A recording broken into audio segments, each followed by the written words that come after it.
Olá, boa noite, como vão? Tudo bem com vocês? Hoje começa mais uma live, o assunto é diferente da belíssima live de ontem, espero que você tenha gostado, você que acompanhou ontem com o Maurício Noriega da Sport TV. Mas hoje converso com um homem que disputou 4 Olimpíadas, jogou em quadra, esteve em quadra jogando contra o Dream Team, o Ricardo Cardoso Guimarães, popular Cadum, já complicou muito a nossa vida aqui em Rio Claro, sede deste Instagram sextobolista. E além de tudo, foi super campeão por onde passou. O Cadum daqui a instantes vai entrar e a gente vai começar esse papo. Acho que é super importante você acompanhar. Para nós aqui Rio Clarense, talvez seja o primeiro relato de alguém que disputou o jogo histórico, a série histórica final contra Rio Claro em 1987, época em que Rio Claro ganhou o seu primeiro título paulista. Época que o paulista era muito disputado. Talvez seja a primeira oportunidade, não me lembro, de ter acompanhado aqui em Rio Claro, em algum veículo de imprensa, um relato do outro lado da quadra, de quem nos enfrentou naquela ocasião. Então o Cadum vai entrar aqui e a gente vai começar esse papo com ele. Afinal, não é todo dia que eu me deparo com, e nós todos aqui, com uma pessoa que disputou 4 Olimpíadas. E o Cadum vai, com toda a sua gentileza, e a gente vai começar esse papo já. Um abraço para Eduardo Agra, grande Eduardo Agra, está sempre nos acompanhando também. Meu querido Cadum, bem-vindo. Boa noite, Cadum. Como vai? Boa noite, Serginho. Tudo bem? Tô bem, Prazer rapaz. estar aqui batendo papo com você, conversar sobre basquete. Sempre um enorme prazer. Você já complicou muito a nossa vida aqui, mas é um grande prazer, viu, Cadum? Fazia parte, né, daquele passado. O basquete era assim, ia jogar em outras cidades, então era sempre muito legal e a gente sempre queria dar o máximo, né? Sim, eu imagino. Um amigo seu, contemporâneo seu, o Agra, acabou de mandar um abraço aqui para você. Ele fala que você é um grande amigo, falou super bem de você em algumas nossas conversas aqui em box, aqui via É, WhatsApp. o Agra é um amigão, jogamos juntos, seleção brasileira, disputamos a Olimpíada junto, jogamos no Monte Líbano, um grande companheiro aí. Trabalhamos na mesma função um tempo atrás, aí ele continua na mesma função, né, comentarista de basquete. Eu conversava muito com o Agra sobre dicas nesse lado do trabalho de comentarista, é uma coisa que eu gosto muito. Então, um grande amigo, um abração para o Agra. O meu irmão Fábio está entrando aqui, ele já viu também junto comigo muitos jogos seus aqui em Rio Claro. E Uhum. eu acho que é bom você revelar o que você já me revelou no WhatsApp aqui. Ele está perguntando se você gostou de jogar no Palmeiras. Você gostou? Gostei demais. Na verdade, eu virei palmeirense jogando no Palmeiras. Palmeirense no Legal. futebol jogando no Palmeiras. É, eu sempre gostei de futebol, de esporte, mas não era muito fanático para torcer por uma equipe, de acompanhar assim. Quando eu fui jogar no Palmeiras, eu comecei a acompanhar de perto o futebol do Palmeiras. Na época não tinha ainda a academia que tem hoje, né? Era tudo no Parque Antártica. E eu me lembro de um Campeonato Paulista, olha que interessante. A fisioterapia era única, era lá no estádio, no Parque Antártica. Então a gente fazia, o pessoal do basquete era permitido fazer a fisioterapia lá no futebol, com os atletas de futebol. E eu torci o pé e fiquei fazendo fisioterapia 10 dias, uma coisa assim, no futebol, junto com os jogadores do time do Palmeiras. E naquele ano o Palmeiras acho que ficou em último lugar no primeiro turno do Paulista. Penúltimo lugar, uma coisa assim. E depois, assim, recuperou, ganhou o segundo turno, foi para a final, acho que contra o Santos. Então eu passei a torcer para as pessoas que estavam do meu lado, né? Companheiros ali do Palmeiras, torcer para o sucesso deles, sucesso da equipe, e virei palmeirense.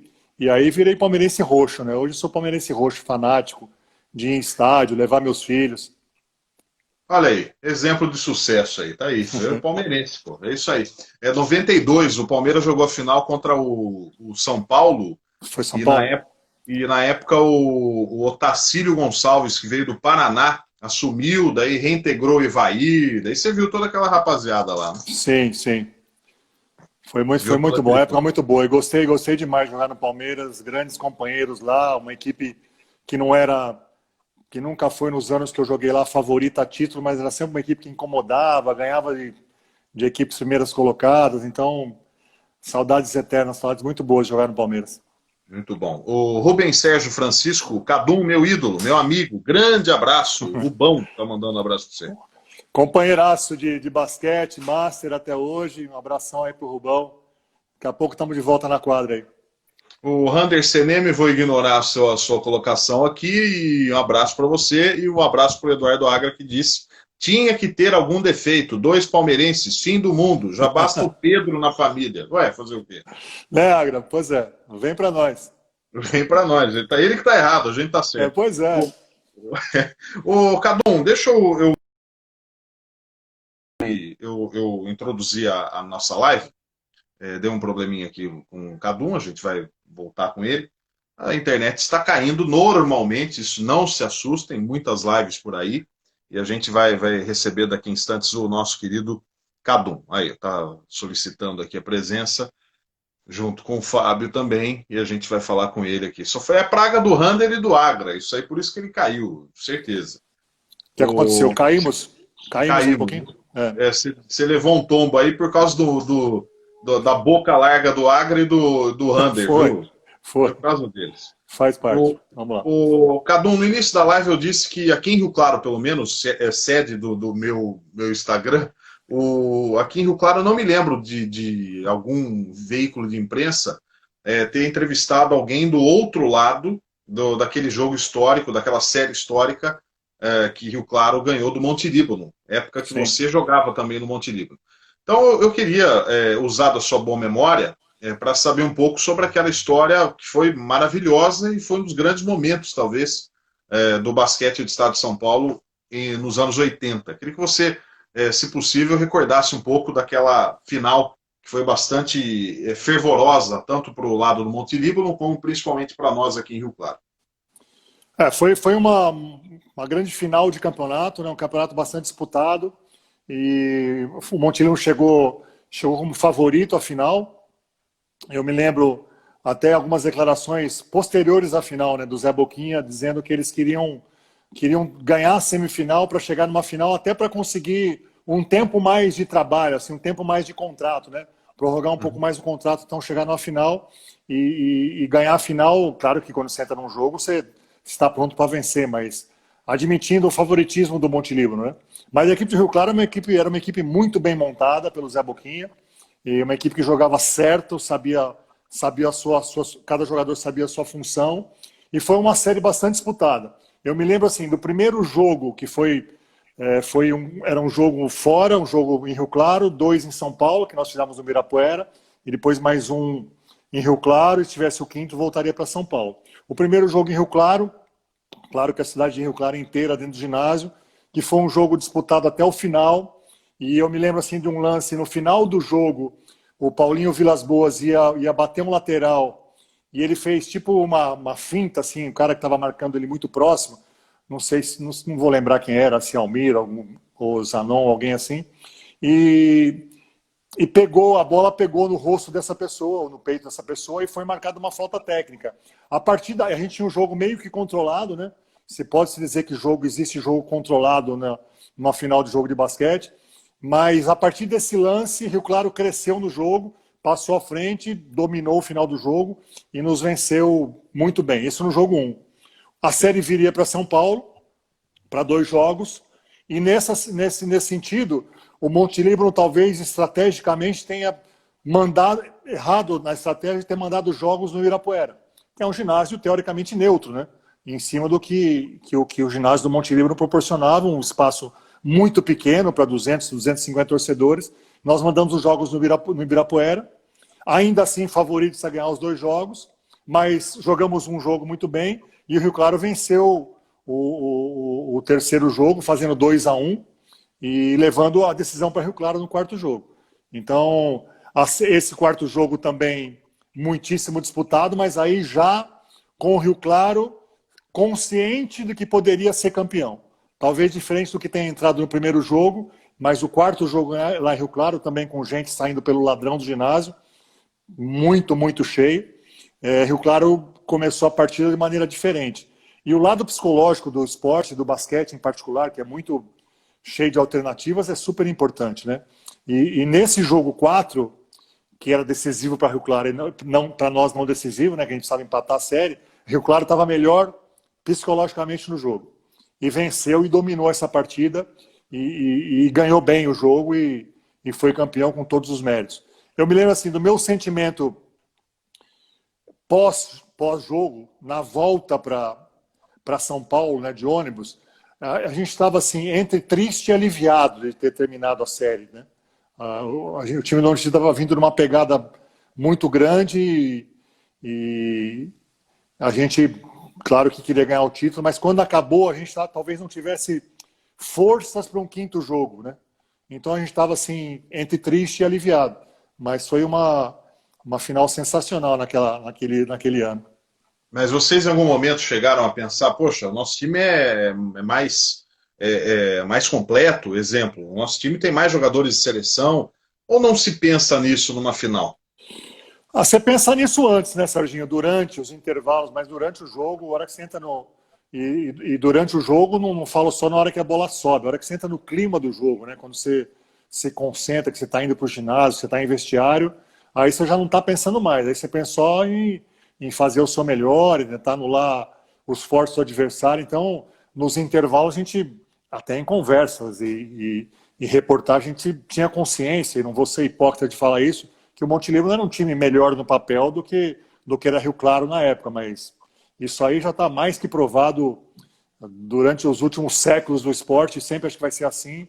Um time superior no papel não quer dizer que é superior na hora de fechar o jogo. Isso foi o que aconteceu. O Renato Pascoaloto fez uma colocação muito legal sobre a Olimpíada de 88. Eu já vou entrar já nesse tema, viu, Renato? Mas e vou fazer inclusive a sua pergunta, assim como de todos, né? Ele faz a colocação do jogo Brasil e Espanha, né? E lhe pergunta o que aconteceu. O nosso amigo Sans está colocando aqui, pergunte ao Cadum o que ele guarda da conquista de Indianápolis, né? O que ele usou para a vida dele. Daqui a pouco também vou perguntar.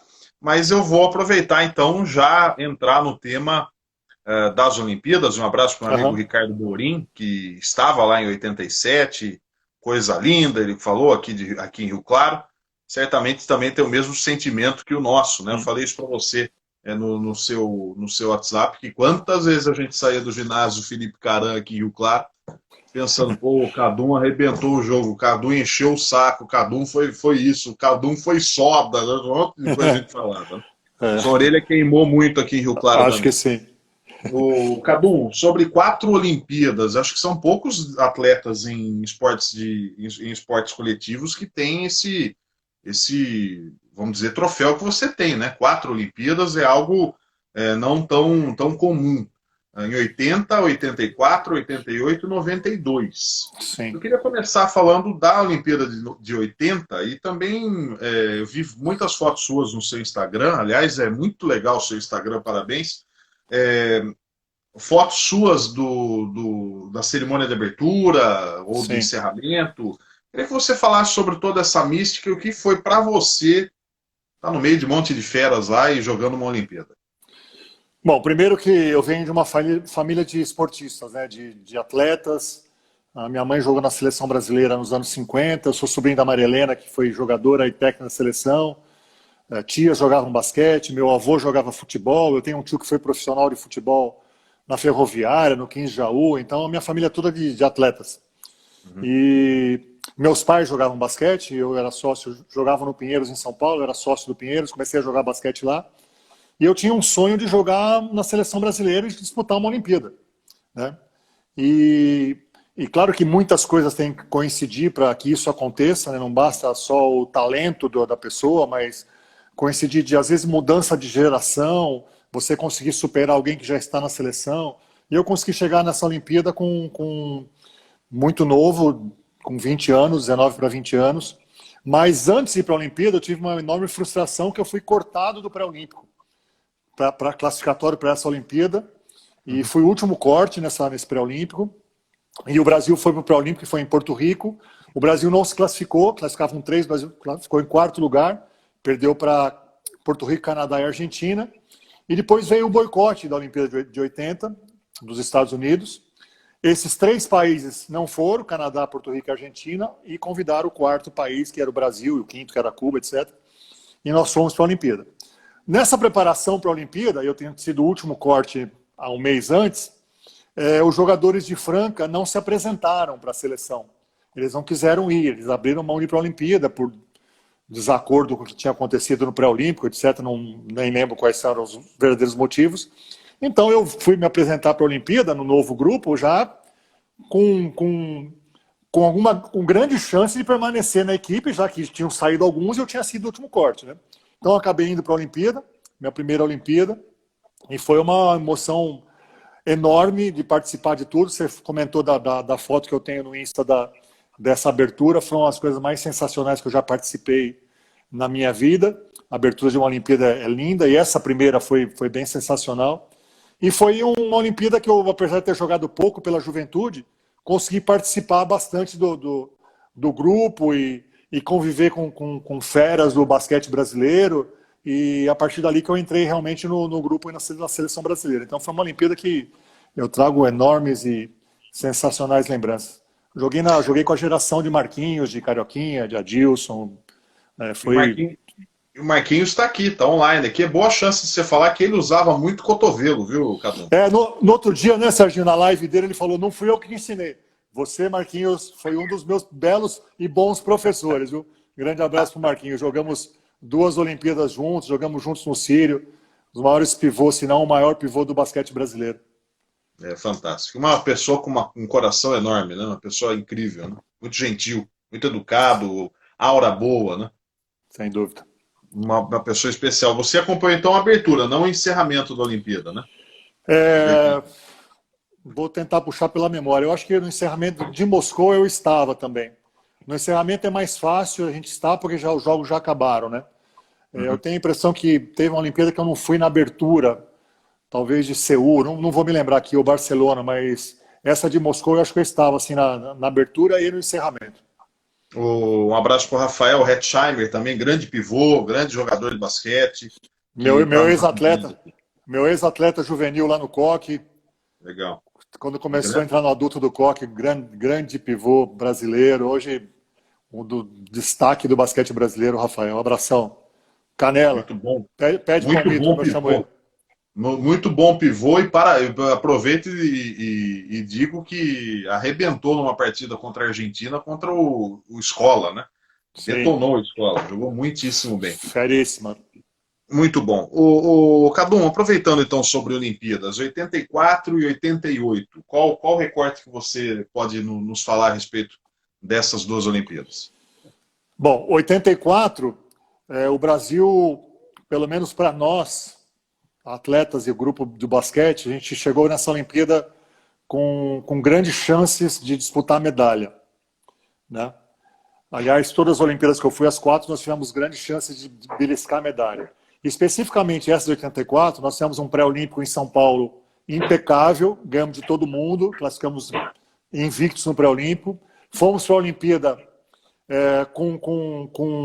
para tentar, e dizia o nosso técnico Brito Cunha, que a gente ia brigar pela medalha de ouro com os Estados Unidos, mas a nossa preparação pós-pré-olímpico e antes de ir para a Olimpíada não foi muito boa, no sentido que nós fizemos alguns amistosos no Brasil, 10 dias de amistosos no Brasil, com uma equipe americana que foi convidada para vir para cá, e a equipe não era boa.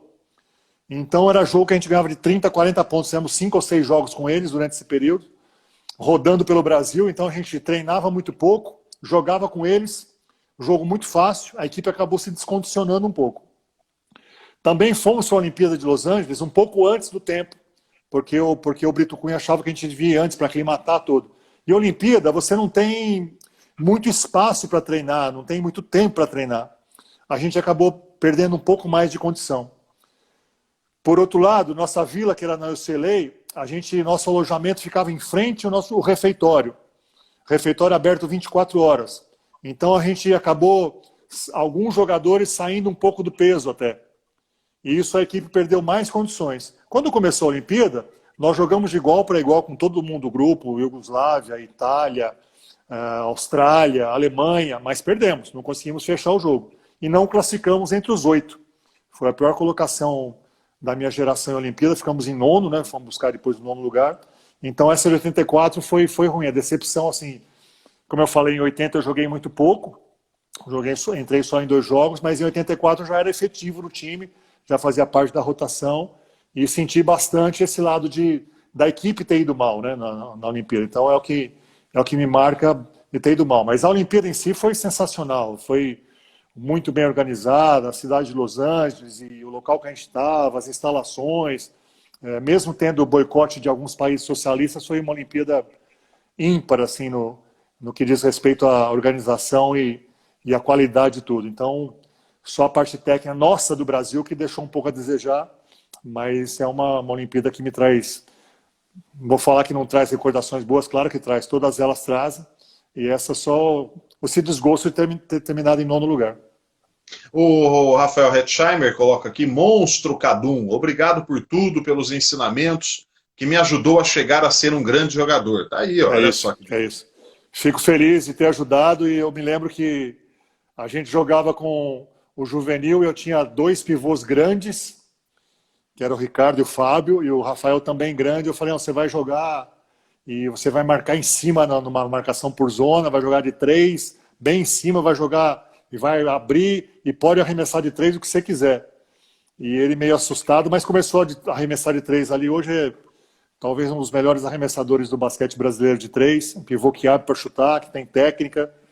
Então fico feliz de ter ajudado um pouco na carreira do Rafael, mas o mérito é todo dele. O Marquinhos está mandando um grande beijo para você, grande jogador, grande companheiro, parabéns por tudo. Tá aí. Legal demais. Só O que fica no basquete, né? Só não assumiu as cotoveladas ainda, né, Marquinhos? Mas o que fica no basquete são as amizades, né? Isso que eu cultivo até hoje, graças a Deus, fiz e tenho grandes amigos dentro do basquete. O Cadu, o fato de você ser digamos, posição 1, um armador alto, isso te ajudava muito nessa leitura de jogo e até, eventualmente, para dar uma desafogada na partida, arremessar de 3, isso te ajudava, esse seu biotipo te ajudou muito também? Não tenha dúvida que ajudou, né, Serginho? Não sei se por ser alto me permitiu ter mais leitura de jogo. Acho que não. A leitura de jogo eu já tinha, fui adquirindo, claro que com o tempo, mas isso não foi essa condição de eu ser um bom leitor do que acontecia no jogo pela minha altura. A altura facilitava porque 99% das vezes eu era marcado por jogadores mais baixos, né? Eu conseguia ter um jogo, eu perdi um pouco na velocidade em relação a eles, mas tinha um jogo que eu podia jogar de costa para cesta, fazer um pivôzinho. Também no passe eu tinha mais envergadura, então meu passe saía numa posição um pouco mais alta que o braço do meu marcador, tinha mais facilidade que isso. Então, alguns detalhes técnicos que me ajudaram, né? Mas eu tinha dificuldade para levar a bola quando um cara mais baixo, acostumei a armar o jogo um pouco mais de costa do que normalmente. Então, muitas coisas, claro, que me ajudaram, que a altura me ajudou no basquete, não tenha dúvida nenhuma. O Flávio Dom Maciel, pude acompanhar com mais entendimento a Olimpíada de 92, quando me interessei ainda mais pelo esporte da bola laranja. Parabéns, Cadum, monstro. Tá mandando um abração para você também. Nosso querido Flávio. Abração aí pro Flávio, companheiraço também o Flávio. E hoje vai aparecer muita gente amiga aí, viu, Serginho? Tem que mandar beijo para todo mundo. Vou dar uma de Maguila aqui, mandar abraço para todo mundo. É muito bom. O Renato Pascoaloto, que eu vou entrar agora na pergunta dele, ele coloca que é seu fã e que o seu filho vai seguir a sua carreira. O seu filho também está pensando aí no basquete? Como é que tá? Já está jogando. Eu tenho 2 filhos, um filho já tem 28 anos e parou de jogar basquete, jogou até categoria juvenil. Jogava em Ribeirão quando eu morava lá. E agora eu tenho um segundo filho, meu segundo casamento, João Gabriel, que tá na categoria sub-13, jogou sub-12 ano passado aqui em São José dos Campos, e está gostando muito, está se divertindo bastante, foi um dos destaques da equipe ano passado, e pena que essa pandemia deu uma cortada em tudo, mas ele tem feito bastante coisa comigo, a gente tem treinado aqui no quintalzinho aqui em casa, então ele gosta muito e vamos ver como será o futuro. Tem um bom professor, né? Vamos e venhamos. Mas é bem difícil, viu, Serginho? Bem difícil ser instrutor e pai ao mesmo tempo. Eu me lembro com o meu primeiro filho, eu já conversei com outras pessoas assim que são técnicos dos seus filhos, né? Eu era técnico em Uberlândia, depois que eu saí de Ribeirão Preto, e eu tinha os jogadores de Uberlândia, Estevão, Valtinho, Marcelinho, jogadores de ponta assim, do basquete brasileiro, né? E eu era técnico dos caras, dava instrução para os caras. Aí ia para a quadra, eu e meu filho, por exemplo. Aí ele contestava algumas coisas assim que eu tentava ensinar para ele. Eu falava assim, filho, mas eu falo isso, no treino da manhã eu falei isso pro Marcelinho, que é o melhor jogador do basquete do Brasil. Ele assimilou, concordou, gostou, foi fazer. Então, às vezes, para filho, a gente fica meio receoso assim, tem sempre uma certa contestação, mas não importa, a gente tem que continuar falando e com certeza no final ele vai absorver alguma coisinha. Bom, o Renato Pascoaloto Filho, ele colocou sobre a Olimpíada de 88, e que eu quero que você comente, que daí já não teve boicote, né? A União Soviética participou, os Estados Unidos também, ainda que não com o time principal, mas o fato que foi uma Olimpíada na quadra bem disputada. E ele falou que viu ontem uma reprise na Sport TV do jogo Brasil e Espanha, e o Brasil, na visão dele, e acho que de maioria das pessoas, perdeu de uma forma muito triste. Ele pergunta o que, que houve naquele jogo, por que, que na visão dele, pois na visão dele ele acha que não houve marcação nenhuma. O que, que houve nesse jogo, mas em especial contando essa trajetória do Brasil em 88, que a gente poderia chegar um pouco além, né, Cadu? Eu vou aproveitar a pergunta e vou voltar um pouquinho até para posicionar essa pergunta sobre a Olimpíada de 88, né? Depois da Olimpíada de 84, a geração do Marquinhos, Adilson, Carioquinha, saiu da seleção. O Ari Vidal voltou no time, fez uma renovação total no time, entrou jogadores como Pipoca, Paulinho Vilas Boas, Mauri, Guerrinha, Rolando, e o Brasil começou a se estruturar em 85, ganhando o Sul-Americano. 86 foi para um Mundial na Espanha e ficou em quarto lugar, foi para a semifinal, perdeu dos Estados Unidos, perdeu da Iugoslávia no terceiro e quarto. Então ficou entre os quatro, com Rússia, Iugoslávia e Estados Unidos. Então o Brasil estava bem, assim, mundialmente cotado, com jogadores que tinha, Oscar e Marcel e Gerson, Israel, arrebentando. Fomos a 87, Pan-Americano, que a gente venceu, e surpreendeu o mundo todo, né, vencer esse Pan-Americano. O ano de 88 trouxe esse Pan-Americano junto, né, tudo o que a gente tinha feito. Nossa preparação foi sensacional desde 87, com o professor Valdir Barbante, preparador físico. O pré-olímpico de 88, a gente venceu o pré-olímpico no Uruguai, jogando muito bem, fomos campeões do pré-olímpico. Então chegamos nessa Olimpíada de 88, também bem cotado. Nossa, eu vou parar de falar porque entrou uma pessoa aqui que eu tenho maiores reverências do mundo, a Mauri Passos, melhor jogador de basquete do mundo, MVP de Mundial, foi meu técnico no Montelibro, primeiros títulos do Montelibro foi com a Mauri Passos. Então, minhas reverências ao grande mestre Mauri Passos. Um abraço. Então, um grande voltando... abraço para ele também, um grande abraço, um dos maiores jogadores do mundo mesmo, você bem falou. E que honra será um dia a gente poder bater um papo, viu, Amaury? Eu vou ter o maior prazer do mundo. Vou caprichar nessa com o Cadu. Se eu for bem, aí a gente marca isso aí. Pronto. E o Amaury, além de tudo, uma figura sensacional, um técnico que acrescentou demais no grupo jovem do Montelibro, time se formando, é um time que chegou depois a pentacampeão brasileiro, o Amaury que deu aquela burilada no time. Então, um abração e meus respeitos aí ao Amaury. Mas voltando, então a gente em 88 ganhamos o pré-olímpico muito bem e fomos para a Olimpíada com um time para disputar a medalha. Fizemos uma preparação, um torneio na China, jogando bem. Fizemos um jogo, uma final do torneio na China contra o time da Espanha. 10 dias, uma semana antes de começar a Olimpíada. Passamos por cima do time da Espanha. O mesmo time que jogou com a gente depois na Olimpíada. Jogamos muito bem, dominamos. E o brasileiro, infelizmente, isso eu falo geral, não só no basquete, em todos os esportes. Nós temos um lado psicológico que a gente, às vezes, nos atrapalha, né? Então, assim, ali no subconsciente, nós somos melhores do que a Espanha, porque ganhamos deles de 20 e 30 pontos. E carregamos um pouco isso para a Olimpíada, para aquele jogo contra a Espanha. Isso eu não estou falando que a gente falou assim, nós somos melhores, vamos ganhar. É um negócio que fica no subconsciente. E você talvez se acomode um pouco. E quando você, dentro de um jogo de basquete de altos e baixos dentro da partida, já falei aqui do lado psicológico, quando um time pega esse lado psicológico forte, fica difícil você até buscar. Existem casos, claro, mas fica difícil.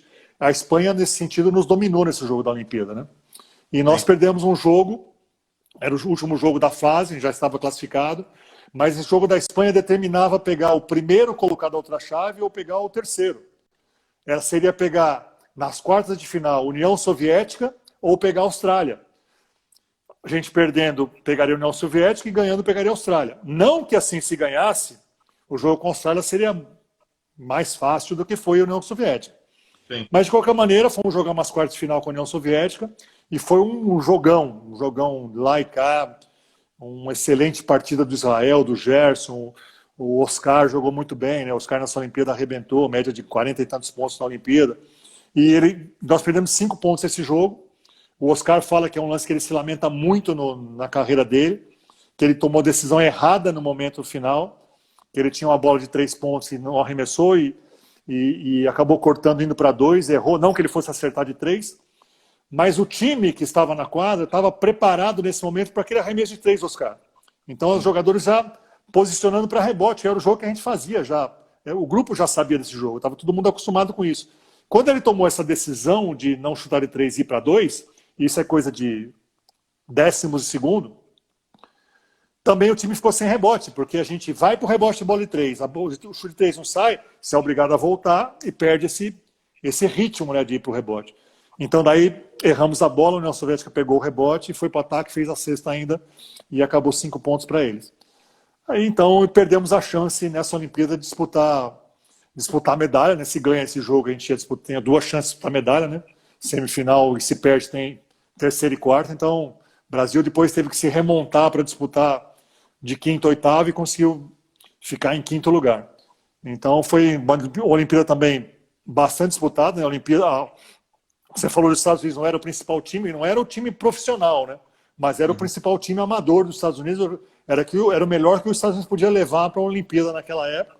Nós perdemos deles na classificação, eles perderam na semifinal da Rússia, ficaram em terceiro, a Rússia foi campeã, e os Estados Unidos não foi bem, né? Foi o que abriu portas para depois entrar o time dos sonhos dos 20 times na Olimpíada. Mas é uma Olimpíada que eu lamento muito o resultado, acho que o time tinha totais condições de chegar numa medalha, coisa que faltou na minha geração. E o pós-jogo e depois esses jogos para definir a tabela entre nono e quinto lugar, isso não é uma coisa um pouco.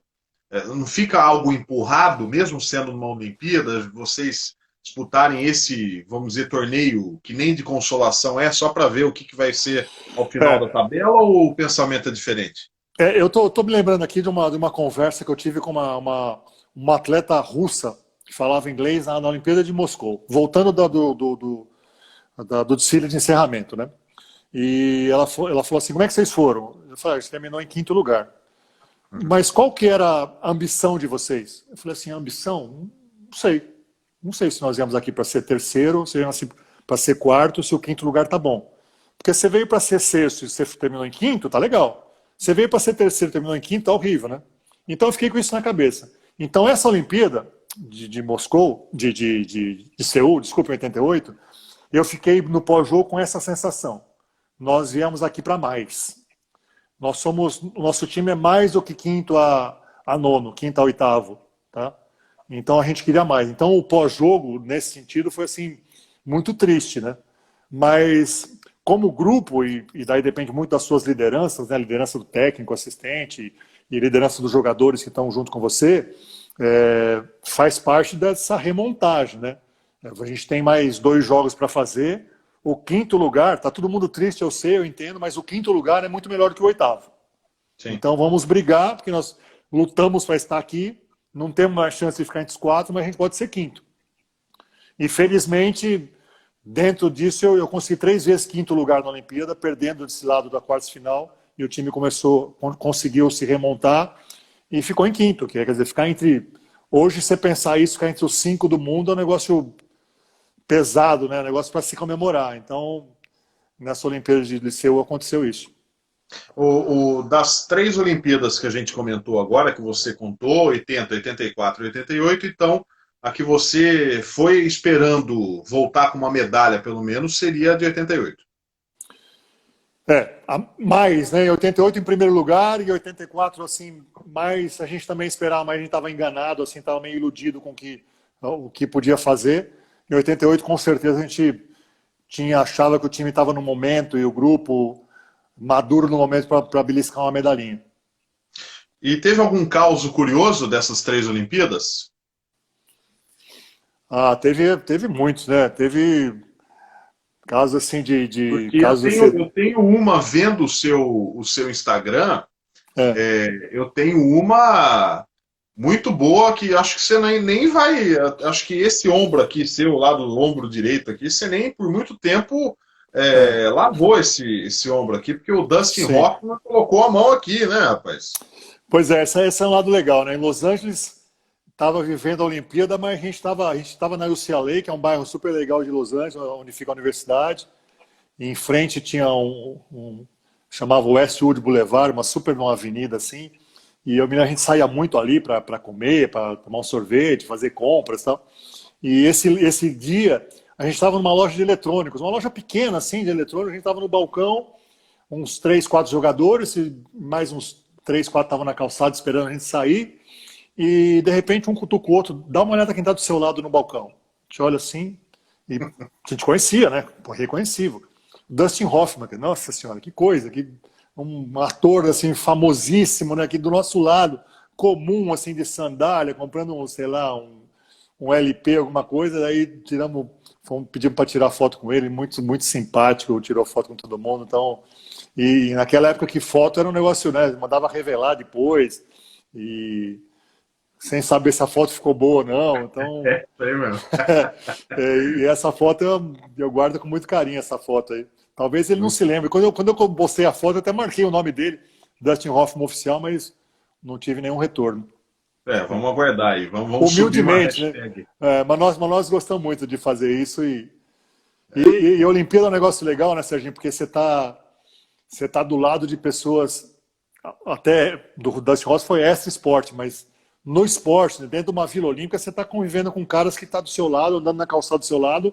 O cara é recordista mundial, o cara ganhou uma medalha de ouro 2 dias antes, né, do judô. Então você cruza com o João do Pulo, convivendo com você na época. Né? Então é uma coisa sensacional, assim, você está convivendo com essas pessoas. O bom do Dustin Hoffman é que ele nem apareceu na foto, né? Meio metro perto de Muito, tanto muito gigante. baixinho, né? Muito baixinho. Muito bom. E você lembrou de um fato bem anos 80. A gente ia, pelo menos comigo, ia revelar a foto. A gente imaginava a melhor foto é aquela que não revelava, né? Então ficava aquela Lembra, expectativa. filme de 24, filme de 36. É, Aí você tinha que colocar na máquina, aí você puxava demais, já perdia algumas poses. Os novos não vão saber do que nós estamos falando. Aí mandava revelar, vinham 4 fotos queimadas, alguma coisa assim. Putz, espera que não seja aquela com o Dustin Hoffman, aquela tal. E era aquela. Abrir e você ver se tinha vindo tudo, né? 24 poses ou 36, era muito legal. Eu tinha uma uma bela foto. Olympus Clip, uma máquina É, pequenininha assim, que era uma delícia de máquina. Tenho é muita uma, foto. é uma bela foto, né? Tá você, o Oscar, o Israel. Muito bom. É o Israel que ele Carioquinha. coloca a mão, né? Eu nem me lembro, vou ter que olhar melhor, mas tá o É, Carioquinha, tá o Israel, o Silvio, é. o Muito Oscar, legal. o Marcel está batendo a foto, o Marcel também estava nessa hora, mas hoje está batendo. Que Marcelo legal. Vido também está nessa. Grande Marcelo Vido, também muito simpático. Em breve vai estar dividindo tela comigo aqui no meu Instagram. Cadum, deixa eu aproveitar então, vou te pedir para que você conte, só fazendo um hiato entre esse fato olímpico, porque todo mundo também está querendo saber as suas visões em quadra em 92 contra o Dream Team. Uhum. Eu queria que você falasse para nós, agora com maior riqueza de detalhes, sobre uma das grandes vitórias do basquete brasileiro, que foi aquele Pan-Americano de 87. E que foi uma coisa esplendorosa. Quem viu aquele jogo ao vivo chorou na frente da TV. Queria que você contasse um pouco. E você não foi para levar Gatorade para os jogadores, não. Você jogou bastante aquela partida. Conta pra gente, Cadu. Pois é, foi um Pan-Americano marcante para a minha geração, né, com essa conquista, essa medalha de ouro. Mas foi um americano, eu dizia antes, né, da preparação nossa. O Brasil vinha de 86, um ótimo resultado no Mundial, 4º lugar, e o time se preparou muito bem para esse Pan-Americano. O time estava com o professor Valdir Barbante, nosso preparador físico, Ari Vidal e o medalha de técnico e assistente. O time estava treinando muito bem, estava fisicamente muito bem. Fizemos uma preparação final em Houston. O Rolando jogava na Universidade de Houston, conseguiu que a gente fosse para lá. ficamos 2 semanas lá em Houston treinando, só treinando, ginásio à nossa disposição. E chegamos no Pan-Americano muito bem preparados, mas conscientes, como todos os times estavam, que a gente estava naquele Pan-Americano para brigar pela medalha de prata. Porque os Estados Unidos estava fazendo o Pan-Americano em Indianápolis, casa do basquete americano, com a sua melhor equipe, não ia perder a medalha de ouro com os jogadores que tinham, os jogadores top daquele ano universitário nos Estados Unidos. Então todos os times começaram a competição brigando pela sua melhor colocação para chegar o mais longe possível, né? Na primeira fase, a gente perdeu o jogo e não classificamos em primeiro no grupo, classificamos em terceiro lugar no grupo, o que foi bom no sentido que a gente não cruzaria com os Estados Unidos antes de uma possível final, né? Mas o time foi se acertando, foi subindo, pegou uma quarta de final e uma semifinal jogando muito bem contra a Venezuela e México, jogou assim muito, muito bem. Ganhou assim de 40 pontos, o time todo jogou bem, não só Oscar e Marcelo, mas todo jogou bem. E chegamos para essa final com o dever cumprido. Mas o que aconteceu é que, como os organizadores deixaram esse jogo de basquete para ser o encerramento do Pan-Americano. Teoricamente, vamos encerrar o Pan-Americano com uma vitória do time americano, vamos encerrar o Pan-Americano com o hino americano, a bandeira americana subindo e fecham-se as cortinas, apagam-se as luzes, né? Então, durante a semifinal, da semifinal até a final, nós ficamos uns 3 dias, que não é muito comum em competição assim, né, de tiro curto, ficamos 3 dias de descanso, só treinando. Então começou a bater aquela ansiedade de chegar na final, né? E a gente fazia, não sei se de propósito, mas os caras colocavam os treinamentos, por exemplo, o nosso às 10 da manhã e o time americano às 11 da manhã. Então a gente saía do nosso treino, eles estavam chegando. Então eles chegavam assim, todos imponentes, assim, né? Aqueles pivôzão assim de 2 e cacetada, forte pra caramba, entravam na quadra, faziam aquele pré-aquecimento e enterrava a bola que fazia barulho até do lado de fora do ginásio. Talvez, e a gente ali meio que atrás da porta, meio buraqueando, né? Vendo o começo do treino deles, e eles acho que sabiam, né? Enterravam mais forte ainda até para impressionar a gente. Se eles estavam querendo fazer isso, eles conseguiram, impressionaram muito, né? Então a gente chegou na final meio assim, não diria assustado, mas muito apreensivo. Nosso time era um time assim, muito alegre, muita brincadeira no ônibus, de contar piada, risada. Nesse dia da final, nós somos assim, silêncio mortal dentro do ônibus pro ginásio. O Oscar falava depois assim, que parecia o gado indo pro matadouro, sabe? Todo mundo assim, quietinho, esperando a sua hora e tal. E chegamos no ginásio dessa forma. E as coisas vão mudando, né? As emoções vão mudando. Quando foi para o aquecimento, o clima geral era assim, moçada, nós não temos nada a perder. Nós já fizemos o nosso, já ganhamos a medalha de prata. Vamos nos divertir. Os caras nós vamos jogar 5 contra 5. Eles têm 2 braços e 2 pernas igual a gente. Vamos jogar, né? E entramos para a quadra assim, com esse espírito, no aquecimento com esse espírito. Quando começou o jogo, esse espírito foi por água abaixo, porque começou 14-2, 16-4, coisa assim, eles atropelando, né? Então, a gente também depois acabou 14 pontos no primeiro tempo, 14 pontos, mas um jogo assim totalmente dominado pelos Estados Unidos. Um jogo que a gente chama um jogo de 20 pontos. Né? Daí ia 20, voltava a 15, ia 18. Então, um jogo dominado por eles. Né? E daí, quando voltou para o intervalo, né? E muita gente me pergunta qual foi o gatilho que fez o time reagir. Não sei. Quem disser que sabe qual foi o gatilho tá mentindo, porque não tem um clique, não tem uma coisa que tenha causado a nossa reação. Né? Mas nós também criamos aquele lado assim de faltam só 20 minutos, cara. Vamos jogar, não vamos passar vergonha, vamos terminar da melhor maneira possível. E dentro do jogo, aí que aconteceu esse lado de mudar, a gente começou a desafiar os americanos, que eram mais jovens que a gente, né? E dá para ver nitidamente no vídeo a gente desafiando os caras, pedindo para os caras chutar. Eu, Oscar e o Marcel, que estavam na quadra, mais esses 3, assim, desafiando os caras, falando, moçada, o fulano, tem 16 mil pessoas aqui no ginásio, os Estados Unidos inteiro assistindo vocês, você tem que chutar, você tem que acertar. Porque se você não acertar, nós vamos acertar lá. E começou a acontecer isso, os caras começaram a chutar, e dando bico, e nós pegando o rebote, né, com o Oscar, com o Israel, com o Gerson, com o Pipoca, eu ajudando o rebote, os jogadores mais baixos, a Guerrinha, Paulinho ajudando o rebote, indo para o ataque e, e conseguimos encostar no jogo, passar à frente do jogo. Algumas pessoas mais novas me perguntam, mas como foi? Vocês ganharam o jogo num lance no final, meteram uma bola, um lance fortuito? Não, não foi. Nós passamos à frente do time americano, faltavam 11 minutos para acabar o jogo ainda. Ou seja, a gente sustentou o jogo na frente durante 11 minutos, de um time jogando em casa com 16 mil pessoas. Então, eu gosto sempre de falar isso porque até valoriza mais a nossa conquista de tudo que aconteceu, né? E outra coisa que eu gosto também de falar é que muitas pessoas falam: o Brasil ganhou o Pan-Americano nas bolas de 3 pontos, né? Era a base do nosso jogo, mas não foi só isso. Nesse Pan-Americano, eu adoro conversar sobre números, né? Sobre estatística, adoro ver jogo, ver os números. Nesse jogo do Pan-Americano, eu tenho um quadro da estatística no meu escritório, dessa final. Nós chutamos 25 bolas dos 3 e metemos 10. O Estados Unidos meteu só 2. 10 pontos de bola de 3 significam 30 pontos. Nós fizemos 120 pontos nessa final. Ou seja, 90 pontos vieram de lances diferentes da bola de 3, né?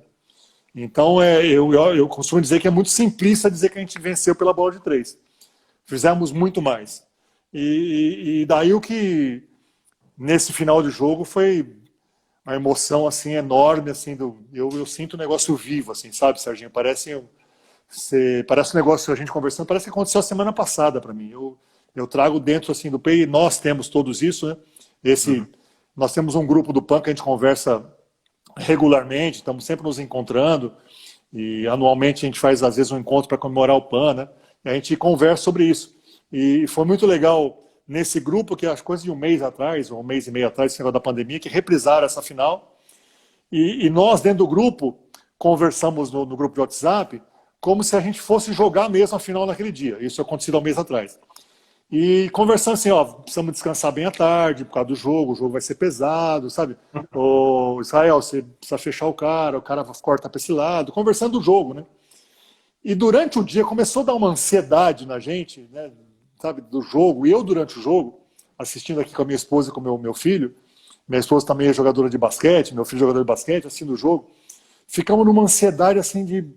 Parecia que o jogo estava ao vivo, né? Me vendo jogar. Será que vai dar? Nosso Estados Unidos está muito forte. E, pô, que boa bola. Joga assim, vivenciando o jogo. Foi bacana demais, cara. Chorei de novo, tudo de novo, E depois no nosso grupo, durante o jogo, agora dá, vamos passar à frente. Então, e acho que você tem conversado com várias pessoas do esporte, né? E essas pessoas que têm essas experiências positivas, assim, tem um negócio muito vivo dentro delas, né? Eu costumo dizer que... Fala, Serginho. Estou falando muito dos dois, nem espaço. Não, é você quem manda. Você falou que costuma dizer o quê? Que o lado do sentimento é o negócio mais importante para mim. Mais do que o físico da medalha. Claro que a medalha é mais importante, eu até trouxe a medalha aqui do lado para mostrar para vocês. Mas o lado que eu tenho dentro de mim, sabe, é mais importante que essa parte física, assim, da medalha em si, do metal em si, entendeu? A medalha está aqui, essa medalha do PAN fica, nessa conversa, fica em segundo lugar no meu grau do que é válido, né? Então, primeiro o que está dentro do coração e depois a medalha, mas claro que vale muito e eu guardo com muito carinho tudo que a gente fez nesse Pan-Americano, essa conquista. Então eu gosto de cuidar com carinho dela. Tá bem próximo a mim, olho todo dia. Então, bacana. Que linda, que presente para todos nós tão assistindo você. Linda medalha. E você deve cuidar como um filho, né? Tá lá do seu lado sempre. Né? Guardo bem e tenho um carinho muito grande, me traz grandes recordações. E esse negócio do lado da parte física do negócio, né? O Marcel, que é um cara, um filósofo, o Marcel é um cara sensacional, inteligente demais. Eu me lembro quando nós voltamos para a Vila, nesse dia, todo mundo com a sua medalha, o Marcel pegou a medalha dele, se você perguntar para ele, a medalha dele está cheia de ranhura, assim, toda machucada, assim. Ele abria a garrafa de cerveja, sem ter abridor, com a medalha, né? Eu falava, Marcel do céu, você está abrindo a cerveja com a medalha. E ele, do alto da sua inteligência, me abraçava e falava assim, Cadu, meu menino, vem aqui. Isso aqui não vale nada perto do que está dentro do coração da gente. Então, querendo dizer, né? Então, eu carrego isso comigo. Então, esse lado físico eu aprendi a entender assim. Não é hipocrisia. É claro que vale muito a medalha, mas o Marcel quis dizer da importância que da gente carrega dentro da gente a conquista, né? Uma coisa maravilhosa, né? Olha, eu posso dizer que eu fiquei emocionado em ver a medalha, porque eu, de criança, eu vi esse jogo, todos os nossos familiares aqui, e algumas vezes eu vi a reprise, e o sentimento era aquele, claro, né? Pô, mas dá para virar, dá para. É isso mesmo que você falou, isso foi incrível.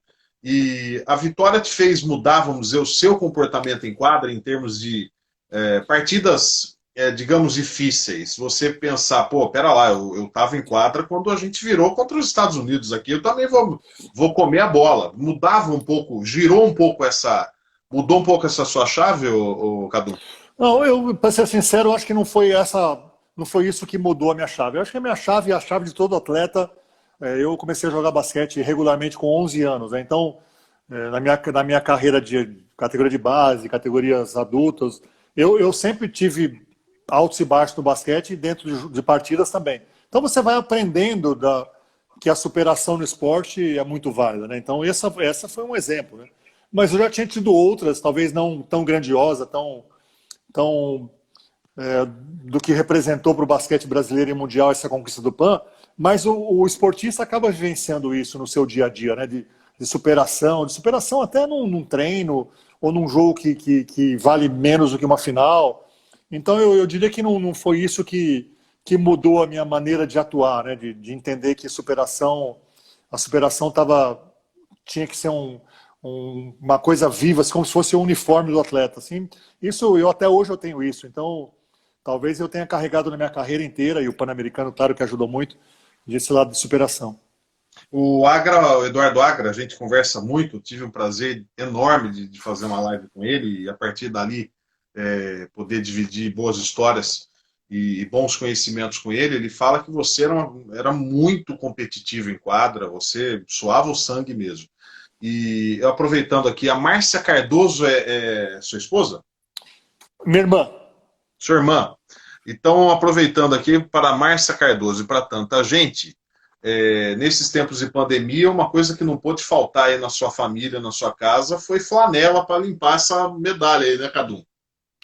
Todo mundo gosta da medalha, né? Então, é um carinho grande, né? Todo mundo sabe do que foi para a família toda para eu chegar nessa seleção. Eu fiquei afastado da seleção durante 2 anos. Na renovação de 84 eu também saí, apesar de ser mais jovem. Então, 85, 86 eu fiquei de fora, eu não disputei o Mundial de 86. Voltei em 87, voltei como titular dessa equipe do Pan-Americano, apesar de não ter começado titular na final. Então, guardo mais ainda com carinho e me lembro da volta na família, reuniões de família, depois do PAN, de eu levar a medalha, todo mundo vir passar a mão, de gostar, de dar o valor. Aquilo que eu falei, a família de esportistas, né? Então todos eles sabiam do que era conquistar, do que foi conquistar essa medalha de ouro. Eu imagino, olha, coisa. Para mim, uma live das mais emocionantes, viu, Cadu? Não por nada, não, mas você ter mostrado essa relíquia para mim um presente que você ofereceu para todos aqueles que estão nos ouvindo e nos assistindo agora. Um abraço para o nosso querido João Maceu. Poxa vida, obrigado pelas palavras. Sempre aqui. Ótima live, parabéns. Você deixa o entrevistado muito à vontade, nos passando toda a emoção vivida em sua carreira. Porque o entrevistado é bom, só apenas um perguntador. A coisa mais fácil do mundo para mim hoje está sendo entrevistar o Cadu, não precisa fazer nada. Ele que conta a história aí. É muito bom mesmo. O Ale Tricolor. Um abração pro João. Abração pro João, amigão aqui do basquete aqui do Vale do Paraíba, do grupo da Chuaba aqui de Taubaté, um abração para ele, para todo o grupo da Chuaba.